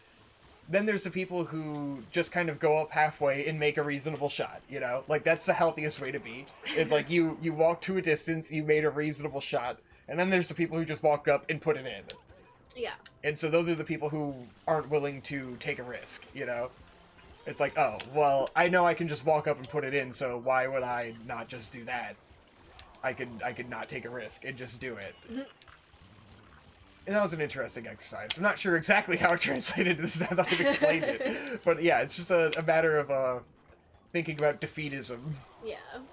I think there's also an element of, with certain things, at least for me, when it's getting chilly, when I'm trying something new and there's the chance that I might fail or not do well at it, I would rather do it by myself with no one watching. Yeah. So if I fail spectacularly, no one has witnessed it and it's okay. Yes, you have a fear of judgment from others. It's like, I'm willing to try that stuff more so if I can do it in privacy. So I can gauge what my skill level is going to be and maybe how much practice I need before I present it in front of other people. Yeah, which is reasonable, you know.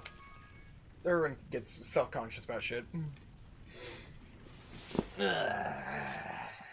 Hey, bud. I try not to be super defeatist anymore, and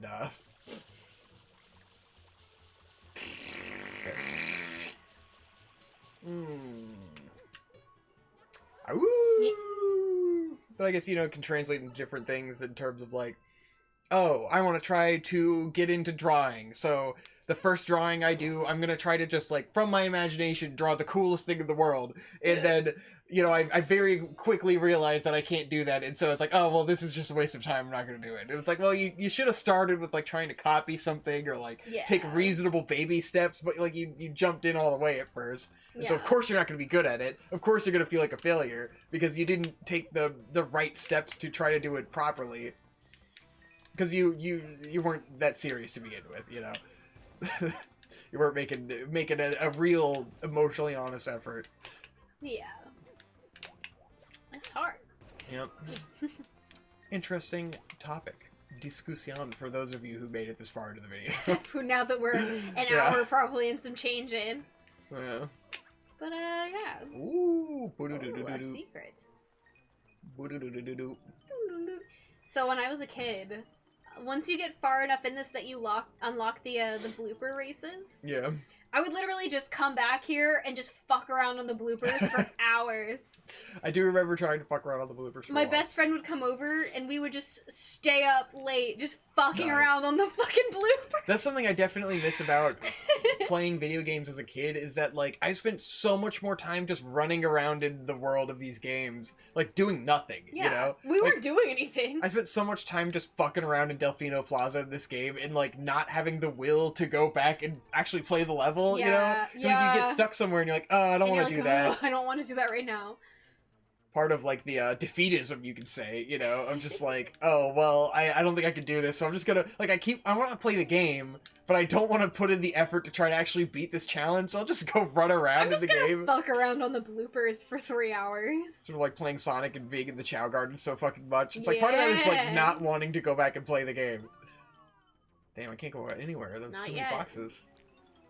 Shit. There's, like, fast travel. You're right. Well,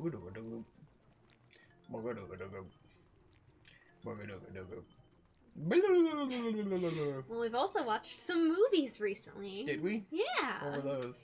We watched Saint Maud, Yeah. which is a movie that you can watch with a free trial of Epix through Amazon Prime. Some convoluted fucking shit. So, I mean, you can watch it for free. So if you have any interest in it, you can watch it for free. Yeah, It's you just have to great. put in a bunch of effort and make all these fucking accounts and cancel them. Not if you have Amazon Prime. Ah. You can literally go through your Prime, get the Epix trial, go back through Prime after you've watched it, cancel the trial, done. Yeah. We still gotta cancel the trial, though. Yeah, Or but it's to gonna be watch the charged movie you. for free, that's Yeah, not I a mean, big yeah, deal. yeah. Where are these? How do I go in there? So These for porta reference, Saint Maud is a A24 movie that I've been looking forward to for quite a while Just gonna now. make sure we're still recording, or I'm gonna Uh-oh. cry. Uh-oh. Uh-oh. Uh-oh. Uh-oh. Uh-oh. Oh no. Oh no. Am I gonna cry? Am I gonna cry? Am I gonna cry? No. I don't think we'll be crying. We should still be recording. Yay, we're still Hey, look recording! at that. Woo! Hey guys, No we're cry! No recording. cry! No Victor, no cry. No Victor, no cry. Alright, continue. Yeah, A24 movie I've been looking forward to for a couple years, since 2019 when we saw the trailer in theaters. It was supposed to come out in spring of 2020, which we all know what happened in the year of our Lord 2020. Yes. So that didn't happen. Wait, what happened? In 2020? What happened? I think there was like an orange man who was president, and there was some Chinamen running around, and so we didn't feel Chinamen? safe going outside. I think it was something like that. The Min Dynasty? Yeah, the Ming Dynasty was outside threatening our Oh! safety. So we did not go outside for the whole year of 2020. I guess A24 decided, fuck it, we're gonna do a home release on Epix because we don't give a shit. But hey, I got to watch it for money free. Involved. Yep. And it was pretty good. So the basic plot is there's a young hospice nurse who works in patient care in the in-home patient care for end of life, and she's recently experienced a traumatic event at her job that has caused a spiritual awakening, and now she's found God, and she's realized it's her purpose in life to save lost souls, and she's gonna do her ministry through hospice care. Yay! And go figure, she has some delusions of grandeur, and she ends up kind of being a bit of a shit to people, which has some repercussions for her in the long term. And, you know, spooky possible god stuff takes place. Is it in her Satan mind? stuff. Is it Jesus? Is it not Jesus? We just It was don't Satan. know. It's the devil. It was Satan. It's up to the viewer to decide. You know, it's not bad. It's especially if you get to watch it for free. It's only an hour and like 20 minutes. It doesn't take up much of your time. And it's competent. So you're like, yeah, all right, well, that was fun. It's a good, it's nice. Like, it's kind of what A24 does, which is like these odd B movies, you know, where it's just like, yeah, this, but art. like, this, it so doesn't have a place in Hollywood, and it feels like a movie that is just like, wow, I'm shocked that they made this movie, and it was just kind of like this brief thing that existed, and it was cool, and then it's gone, you know? Will I ever watch it again? Probably not, you know? No, I doubt it. But, like, it was neat that it existed. I'm glad they were able to make this weird-ass movie. I think a movie like Saint Maud kind of doesn't have as strong of an effect on someone who grew up religious.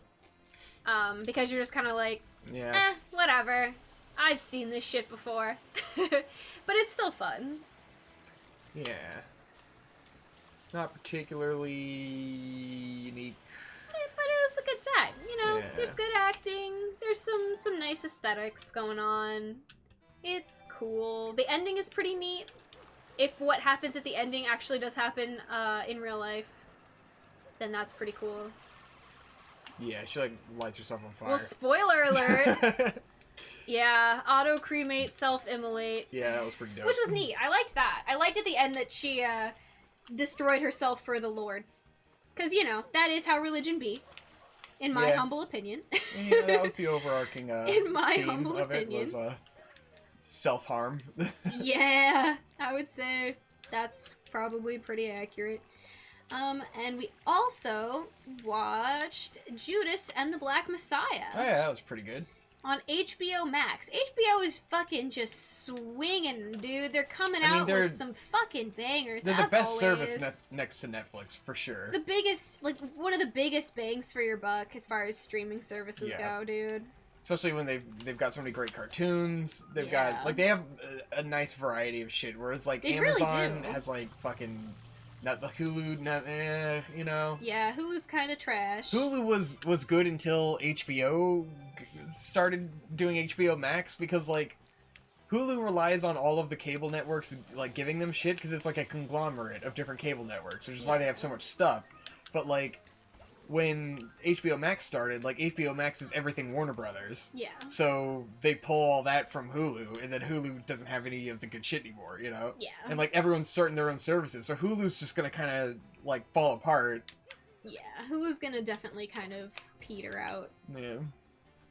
I feel like one of the big claims to relevancy that Hulu has kind of clung to is their Blumhouse horror movies.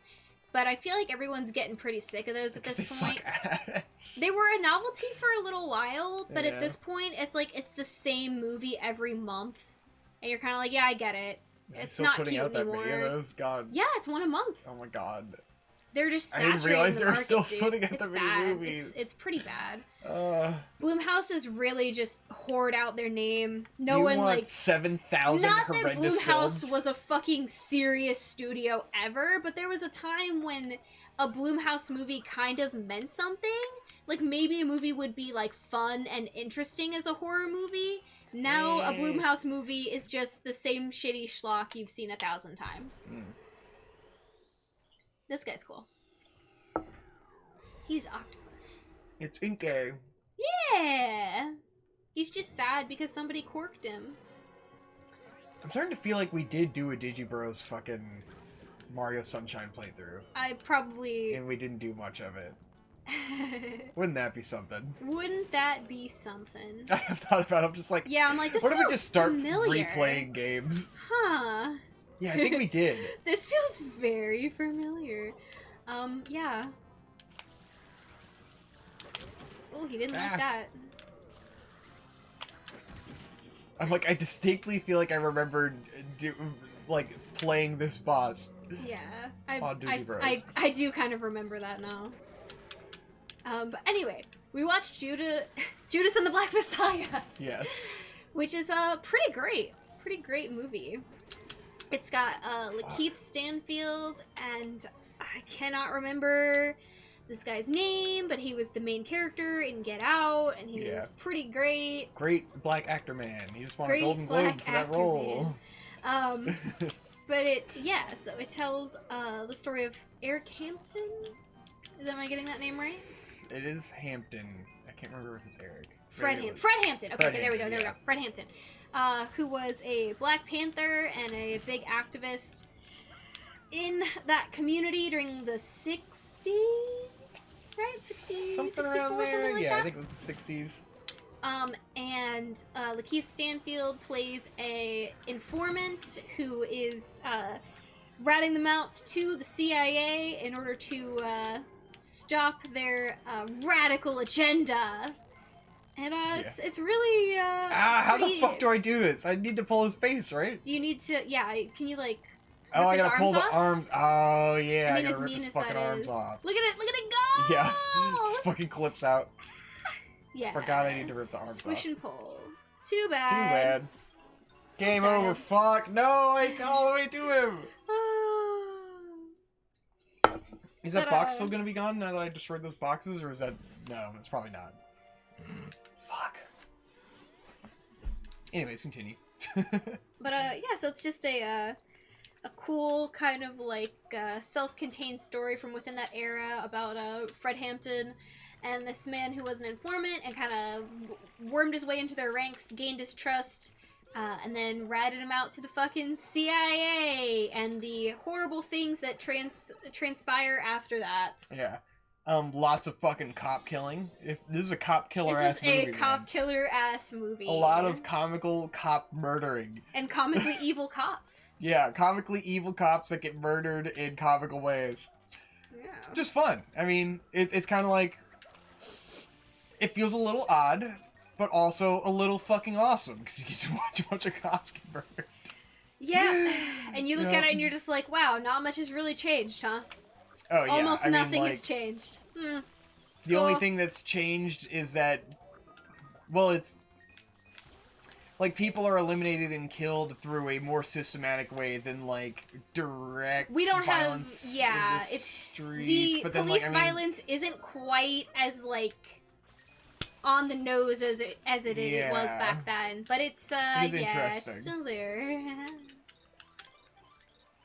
And, like, the attacking of specific, like, movements and stuff, you know? Yeah. Where it's like, yeah, because, people... well, clearly the like, Black random Panthers people are still getting gunned aren't down all the time. as but, like, prominent as they once were. yeah, well, because all their leaders were assassinated and fucking... and they were ruined, so yeah. Yup.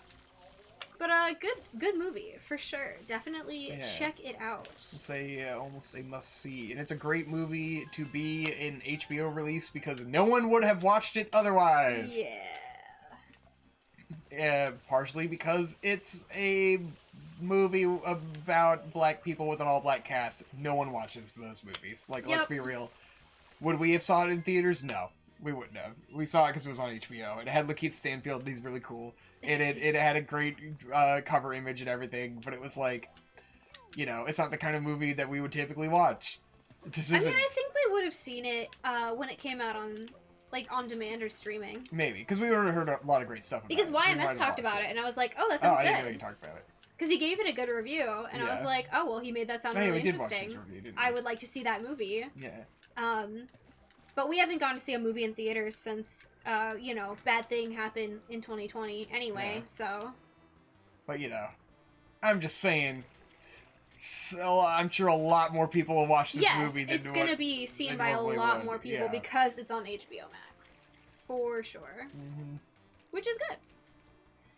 And it was great. HBO is going to be, like, single-handedly responsible for educating young white people about the atrocities that have been committed against black people in the 60s. They've been really putting out a lot of, like, good black content, and, like, they've been promoting it really well and stuff, so... Speaking as someone like, who, like, literally learned all this shit from HBO, like... Yeah, it's so trippy for me, because, like, we've kind of talked about, I don't know if we talk about Digibros at all, I don't but, think like, we talked about it here. I'm sure you guys might know that, that me and my family grew up in a lot of different areas in a lot of different income brackets, and I had times where I was in, like, predominantly black schools or, like, very high percentage black schools, and, like, I've always grew up watching, like, black media and you know, not so much listening to rap music, but, like, you know, I've watched a lot of the classic, like, Friday and Boys in the Hood and, like, those classic movies that would be on TV and Roots and all that shit, and, like,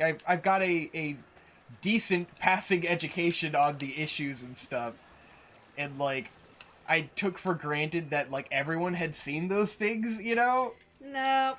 And then growing up, it's like now that I'm older, I start to realize, like, oh, like, I've actually seen a lot more of this shit than probably a lot of white people have.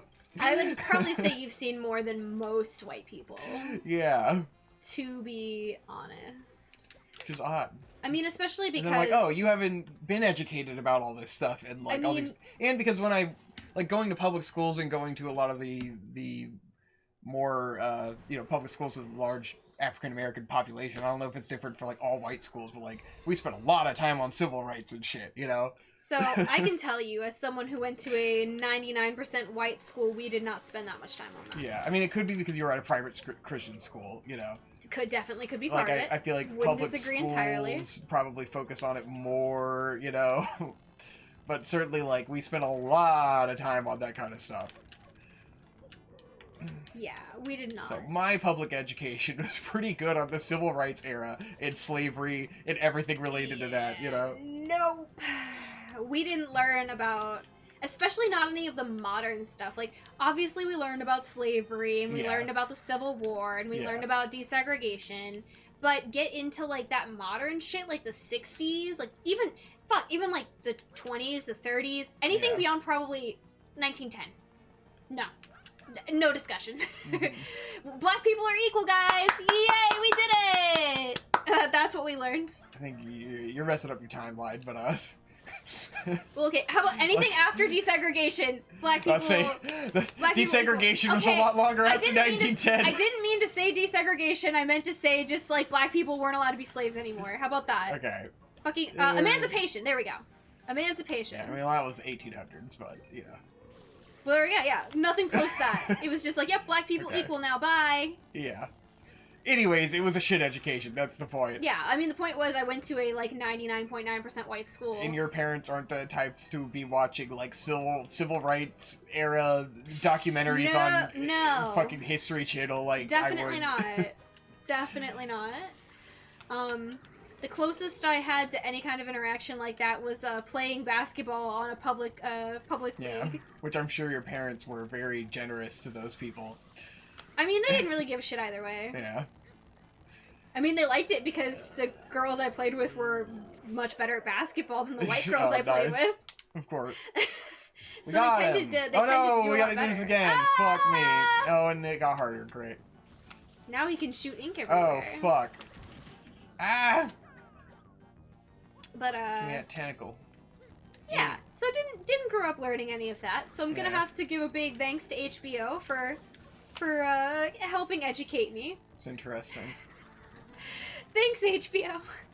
Appreciate I feel like you. I saw Marcus do a Facebook post somewhere at some point of like the essential black education viewing stuff. I've It's literally like we need to like told go Marcus through all that. about how I didn't know about any of that until HBO. Yeah.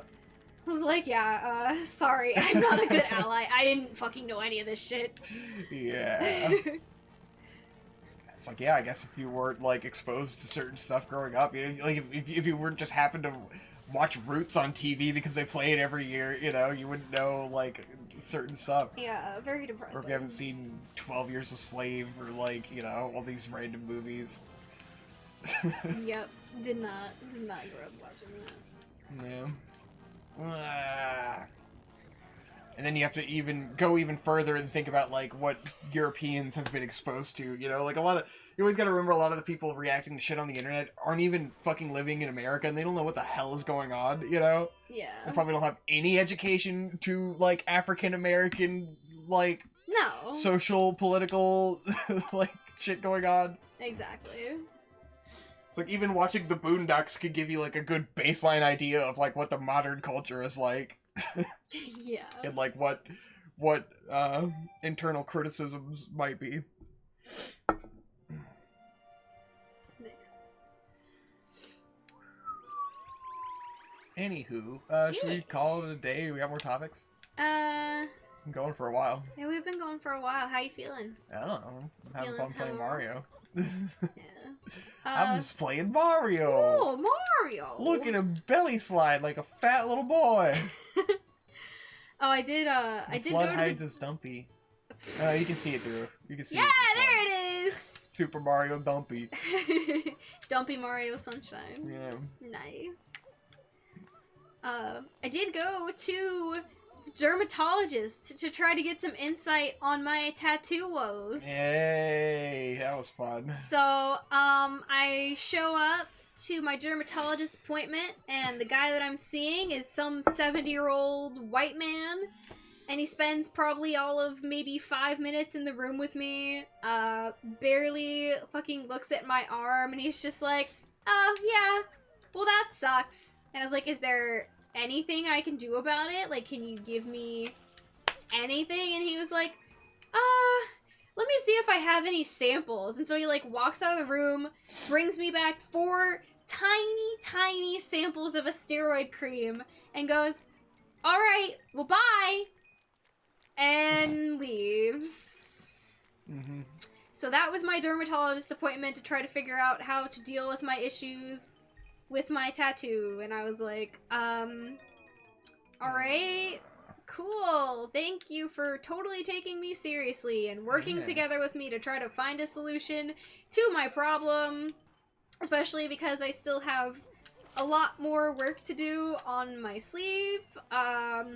Awesome. Thank you so much.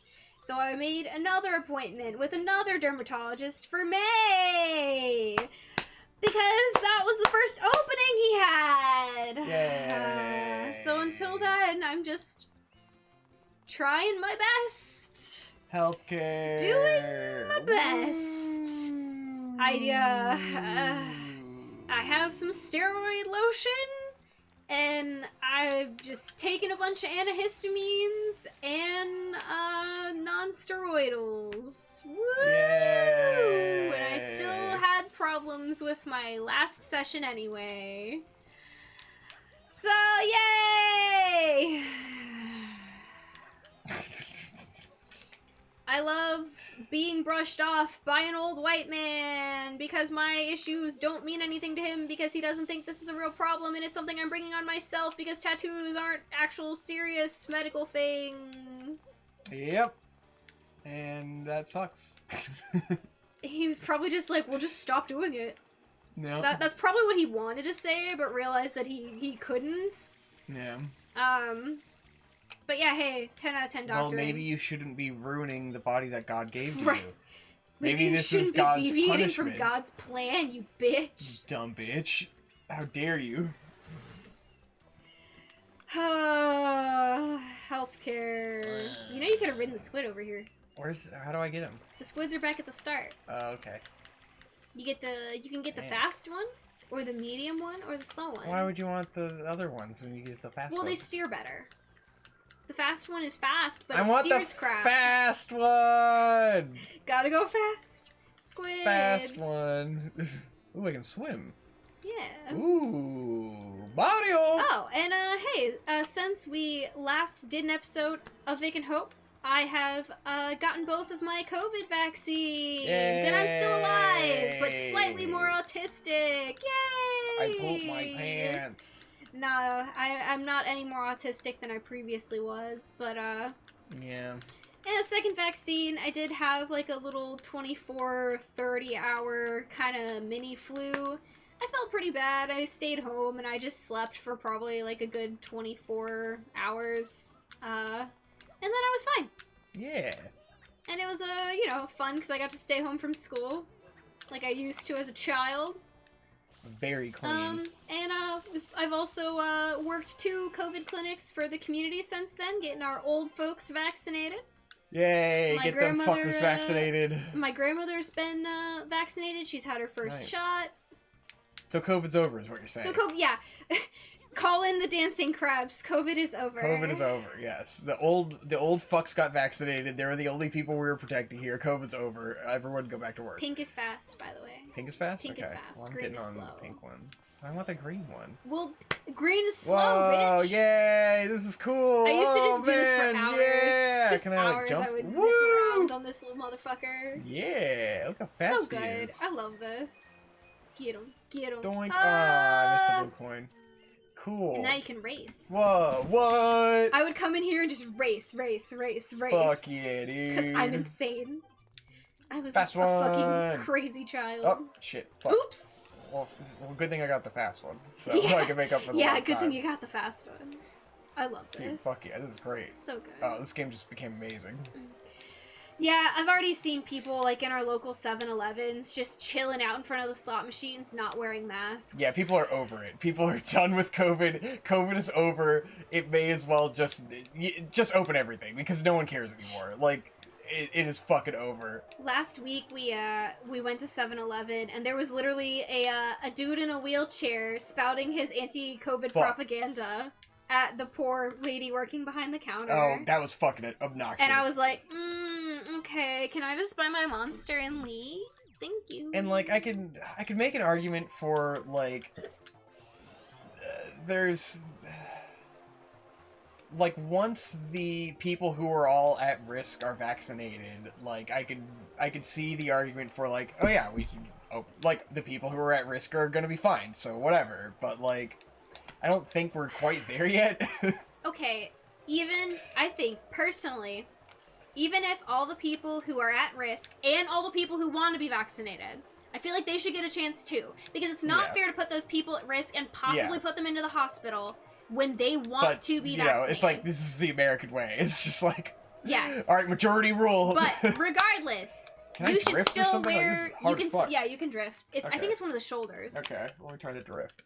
Regardless, even if everybody who wants a vaccine has a vaccine, you should still wear your fucking mask. That's just common decency. Yeah. You're just being kind to other people. This should not be a big fucking deal, but it is because it's America and everyone is entitled and retarded and a fucking moron. Just, I only care about what's convenient for me. It's fucking. It just feels like you're. Like, it's kind of annoying because then it's like, oh, well, I guess I'm just fucking wearing the mask in solidarity and people are gonna think I'm a fucking lib asshole. Well, maybe I am. Maybe I'm a lib asshole. But come fight me. I will wear the fucking mask in solidarity, goddammit, because this shit's not over yet. Someone should be shaming you for not wearing a mask because you're wrong. You should feel bad. That's the state of things. But hey, here's the silver lining. Here's the thing. Papa Biden is getting us our $1,400. Yay! He may have committed a war crime in bombing Syria, but he is getting us the promised $1,400. They all commit war crimes. So, I don't care. War crimes aside, getting our stimmy, baby. Yeah, but like, what's a war crime? You know, like What's a war crime among friends, I right? mean, literally any war is a war crime, right? When you do war, you have committed a war crime. I would argue that some of the things perpetrated against me on a daily basis are a war crime. Yeah, exactly. So, what is a war crime but a crime against another person? We all knew there was going to be some war crimes. That's what we signed up for. That's Everyone true. wants to act like Trump committed no war crimes when he fucking assassinated Soleimani or whatever the fuck. It's like, God, don't let them put out this fucking narrative that Trump committed no war crimes, and it's so shocking that Biden committed a war crime. I mean, everyone's war criming. Fuck. Obama did lots of war crimes, so why are we surprised that his vice president is doing a war crime? All war is crime. Fuck off. All war is crime. Like, what isn't a war crime if you're murdering people? Like, it's all war crimes. But yeah, hey, we may not be getting $15 an hour minimum wage because 8 fucking dirty Democrat traitors betrayed us. Yes. In the Senate vote. So, haha, fuck you, poor people. Keep being poor, eat my ass. If you stacked $1.9 trillion bills, you could get like all the way to the moon. We're going to the moon, baby! Alright, let me try the easier one. Disgusting. You got a Tokyo is just not drift. Working, dude. It's yeah, just not the pink doing is like almost impossible to drift. Oh, you know what? I think it's because I'm supposed to half press for a drift, and I've been full pressing on accident. Yeah, because full press is break, half press is god drift. Damn fucking As pressing. I recall. Alright, well now I can do it with from the pink one. being a child, you know, 55 years ago. Yeah, half press. Yeah, pink one. Your inability to land the first saddle attempt. I'm not good at Mario, so okay? funny. I've never been good at Mario. It makes me giggle. Okay, yeah, now I'm getting it. Alright. Half press. Look at that shit. Oh, look at him go! Yeah. No, the full press, a half press! God damn it! Don't fucking full press me, you bitch! Oh, God. Oh, jeez. Hey, guys, I made some fucking homemade vegetable broth today out of our veggie scraps. Well, we haven't tried it yet, so it smells great. Don't brag too soon. It smells really good. What if it's too dank? What if it's too dank? Bro. Oh, I'm sorry. Did I put too many weed crumbles in there for you? I think it's gonna be pretty good. I'm excited. Yeah. I'm hoping. What are we gonna use it for? I figured we could use it with the salmon that we usually put in the foil, and then the apple curry we're gonna make. Oh. Yeah. Thought it might be nice. Fuck me. This guy does not want to drift. The pink is a tough one. It's a bitch to drift. Alright, let me try the green one. We'll do the yellow. I'll do the baby one and then I'll get used to it. Nah. You don't think you could drift the yellow? I'm doing the green one. Okay. Oh, isn't this pleasant?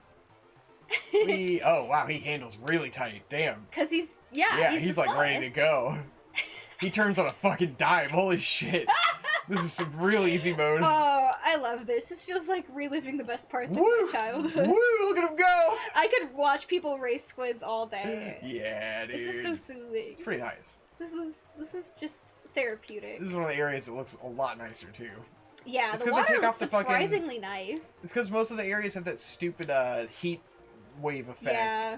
It just looks like ass. Mm-hmm. It's like, why? Make it stop. Look The how nice water's it looks just when so there's not a nice. heat wave effect. Yeah, it is pleasant water. I like looking at it. It's soothing. I don't know how video games have regressed when it comes to water. Right? This water's so cool.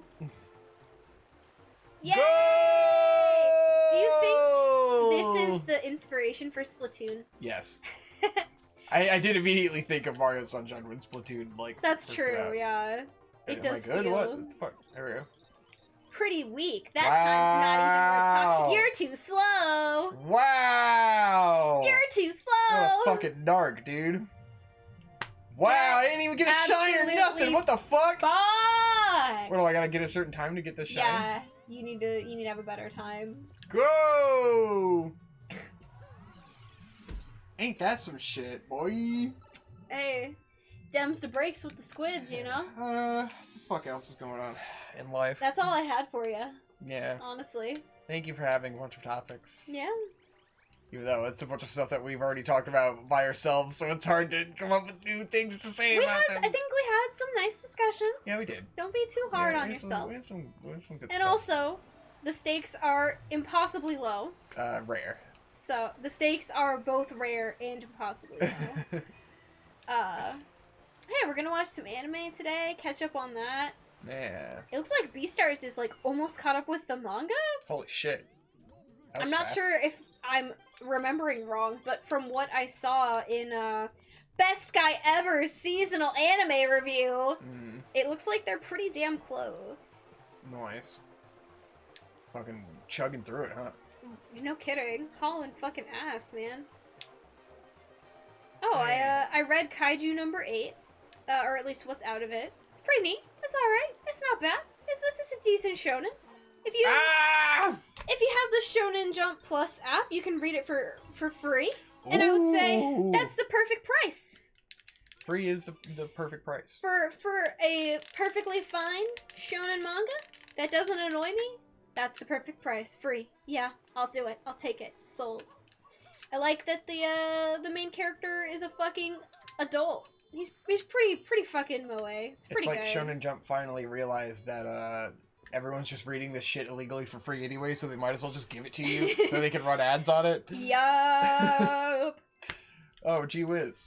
But yeah, main boy is pretty moe, pretty cute. It's a good Oh yes, you love your good Oyaji shit. Moe. He's not even Oyaji, he's like 32. That's it, Oyaji, come on. No, it's not. He's basically a grandpa by anime standards. By anime He is standards. an old fucking man by but anime like, standards. not by real life. That's Oyaji standards. Moe. That's How an old do you think age-appropriate man fucking- for me, dude. How old do you think Kotetsu is? Shit, Yeah, 35? you think? Maybe? Dude, he's probably younger than that. Let's And find that's out. like that's like my gold standard of Oyaji Moe. Like let's he is the see. Oyaji. Let's see how old Kotetsu is. Oh, Tiger and Bunny's on Netflix. You might wanna rewatch that. Yeah. Rewatch that with us, guys. Should we do a live stream where we watch Tiger and Bunny? Don't do that. That would Why be not wise, probably. Why? No one wants to watch Tiger and Bunny but us. Yeah. Yeah, I guess it would get taken down. Oh, definitely.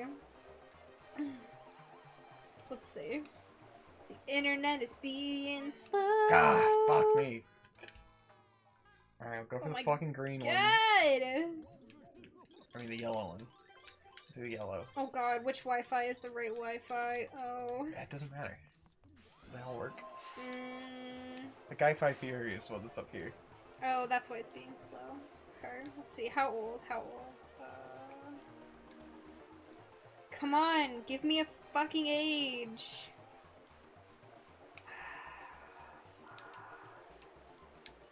God damn it.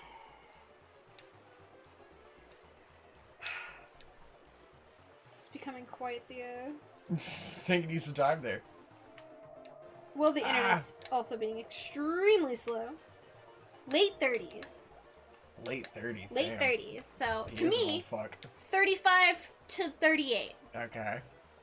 older, Okay. older than the main character of Kaiju number 8. So there's that. Woo! Hey, I got the shine! Woo! Woo! Woo! Hey, Victor. Look at that shine. Do you think by modern standards, your 30s are like your new 20s? I think so. Because I've been making that I have a for friend while. who just turned, for reference, I have a friend who just turned 29. He was texting me about how he feels like he's old. And I was like, no, I don't think so. I think, like, Were you know, texting when another you're- boy? What the fuck? Was it Josh? It was Tyler. Oh, Tyler. Yes, I was Who's texting his other fucking boy. friend, bro? Who's his friend, bro? Who else do you know who's turning I'm 29?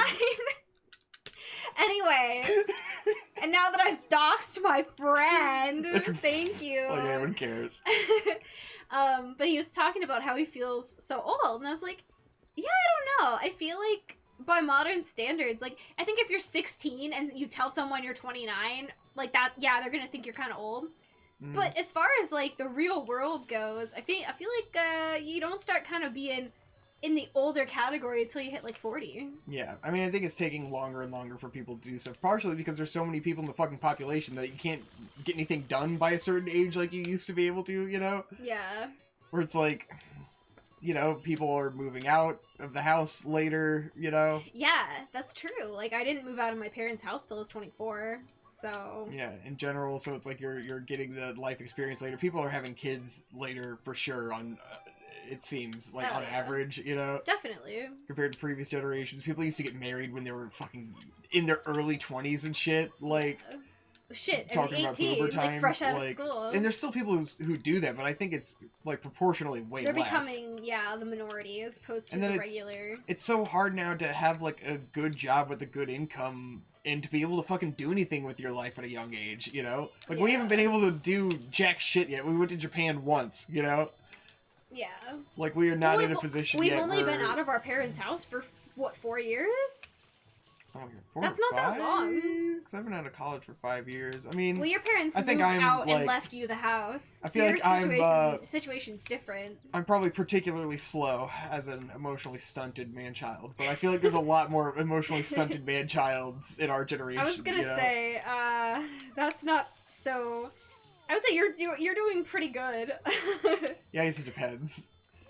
But it is like, you know, it's like previous expectations on how much life you will have lived by a certain age, like, I think the expectations are getting older and older. Yeah. And just, like, there's such a limit on your ability to do fucking anything these days. In terms of, like, monetarily and, like, life situationally. Yeah. Like, I don't fucking know how people can do some of this shit by the time they're fucking mid-20s, you know? I mean, you just gotta have that privilege. Yeah. It's really the only way. Drive?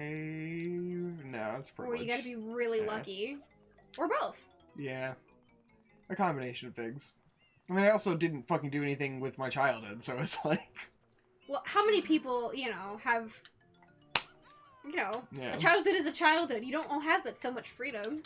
Yeah.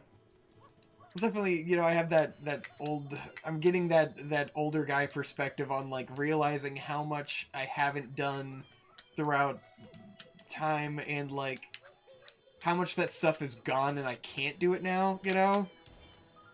Where it's like that my childhood is so distant now that it's like, if you think about something that as a kid you were like, oh, I'll end up doing that. Now you know you really are never gonna do that, you know? Like what? Well, it's hard to think about it on the spot, but like, you know, like I never fucked around as a kid and did like crazy shit and like, I don't have any stories, you know? I mean, I don't have good guess. stories of things I did as a kid because I was too afraid to do anything, you know? Yeah. And now it's just like, oh, well, that's so far gone now, and I never appreciated like what that was when I had the time and the ability to like fuck around more and get in trouble and stuff, and like to be able to do certain things. Or now it's just like, man, I might never stay up for 48 hours straight again, you know? Like, that was something I challenged myself to do as a kid all the time in the summer, which is like, yeah, I'm gonna not sleep for 72 hours. And I was like, I could never imagine doing that again. Like, there's no fucking way. Not that I need to. It's just weird to think that there's a thing that you used to be able to do that I can't do anymore. Like, I'm too old. Like, I don't think I physically could, even if I had the time, you know? Like, I could right now. Like, I could. For the next 3 days, I could stay up if I wanted. You know? I have the ability. I'm an adult. I can do whatever the fuck I want. I've never had the desire to do that because I like to sleep. For me as a kid, it was always just like, but I want to spend more time. All these shines everywhere and I can't get to them. Yeah. What the fuck's going on? I need more time to play video games. I just want to play video games. Aroo! And there's just the existential intrigue. Like, it's not something I am concerned about, or it's just interesting that it's like, yeah, I'm married now and I have this career and like I've chosen a path, you know, and so like chain. those weird like possibilities when you're younger of like maybe I'll just take a year off and travel the country, you know. That's something I always thought in college. Like, maybe I'll just like do this. Maybe I will move to LA. Maybe I will do that. It's like that. Those are gone now, you know. Like, I've chosen a path. Those options are gone. I'm not lamenting it, you know. I'm not upset about this. Where did people get the money to take a year off and travel the country? That's the thing. I can never imagine how to do it. Like, congratulations, you know? Your parents are loaded. We can't all well, do it's that. also like, you know, you like that, or you like hitchhiked. Yeah, and, like, you gotta give credit to the people who are willing to do it. That shit's mad dangerous, and I'm not trying to die. Yeah. So. But that's the thing. It's like the fear of that sort of failure of doing certain things with your life, where it's like, but now I'm at the point where no matter how much I wanted to, I couldn't do it. You know, I don't have the ability to go do that. Whereas I could have in my 20s. It would have been risky and it would have been scary, but like I literally could have done it, you know? But now I literally cannot do that thing. So it's interesting to think about things that I now literally cannot do. It's not like a far-fetched dream idea of like, oh, it would be nice to do this thing that I know that I'll never end up doing. Now I have not done that thing, you know? And there's no opportunity anymore for me to do that thing. It's an interesting thought. Yeah. That's all I'm saying. You know. It's interesting to be at a stage in life where there is a bunch of stuff that like you just literally can't do anymore. Yep. That's how getting old be. Yeah, and it's only gonna get, you know, worse. It's only gonna get worse. So it's like, I would like to enjoy, you know, now I'm like, fuck, my 20s are almost over and we're into our 30s. Like, we really gotta travel the world and stuff, you know? Like, we really gotta do the things we want to do, and I really need to start making fucking money, you know? Like, I'm already past the point where I could get rich in my early 20s. Like, it's over. Now I need to actually figure out, like, I don't want my whole 30s to be spent trying to get to a livable fucking income, you know? I want to spend that time doing fun shit. It's interesting thoughts, you know? When it starts to set in, like, you know that life is short, you know you have so much time, but now it's like, now I'm actually running out of that time. It's like, now I actually have to really figure out how I'm going to spend this time, because it's going, you know? And it really sets in, like, oh man, like, the last 30 years of our life are going to be, like, almost, you know, what can you even fucking do? Like, we have from 30 to 60 probably of being able to do, like, so we've lived a third of our life so far. If we live to be 90, we've made it a third of the way through. Yeah. So, like, it isn't a tremendous amount of time, but the time feels like it's going faster now. Yeah. So it's going to feel like we have less time than the total of the time that we've already lived. And we need to accomplish all of these fun things that we want to do in that amount of time. Mm-hmm. And then there's the last 30 years where you can't do anything. So you have this 30-year window now of, like, we need to get everything done in the next 30 years.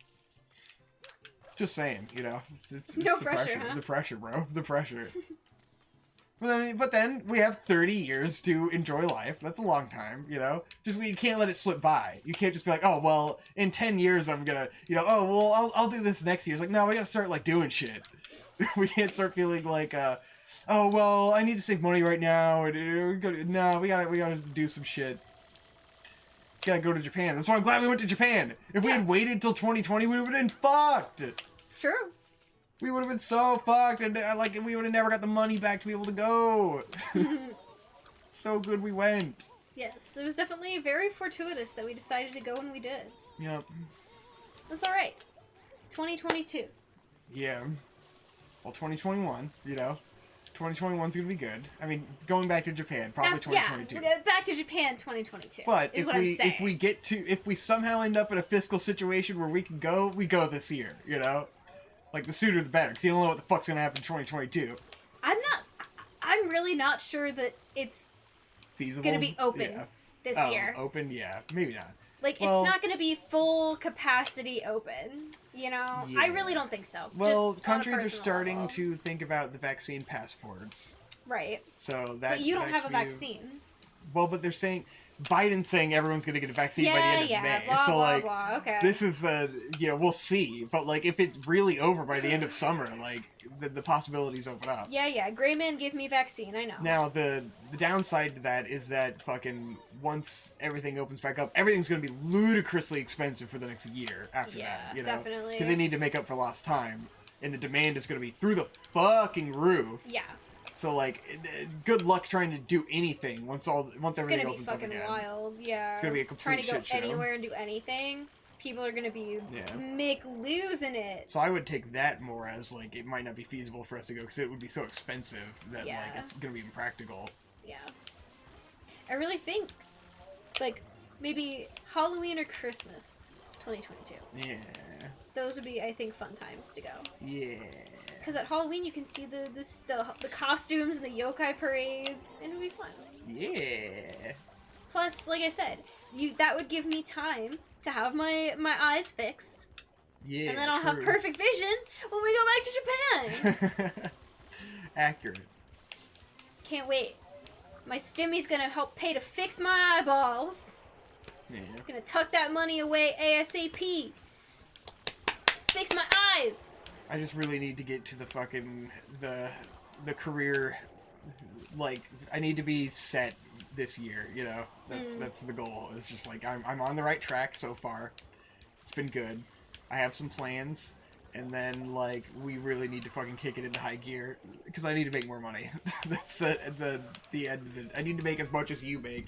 You know, whatever that is. That's how much money I need to make. So I'm just tired of being limited by finances. Yeah.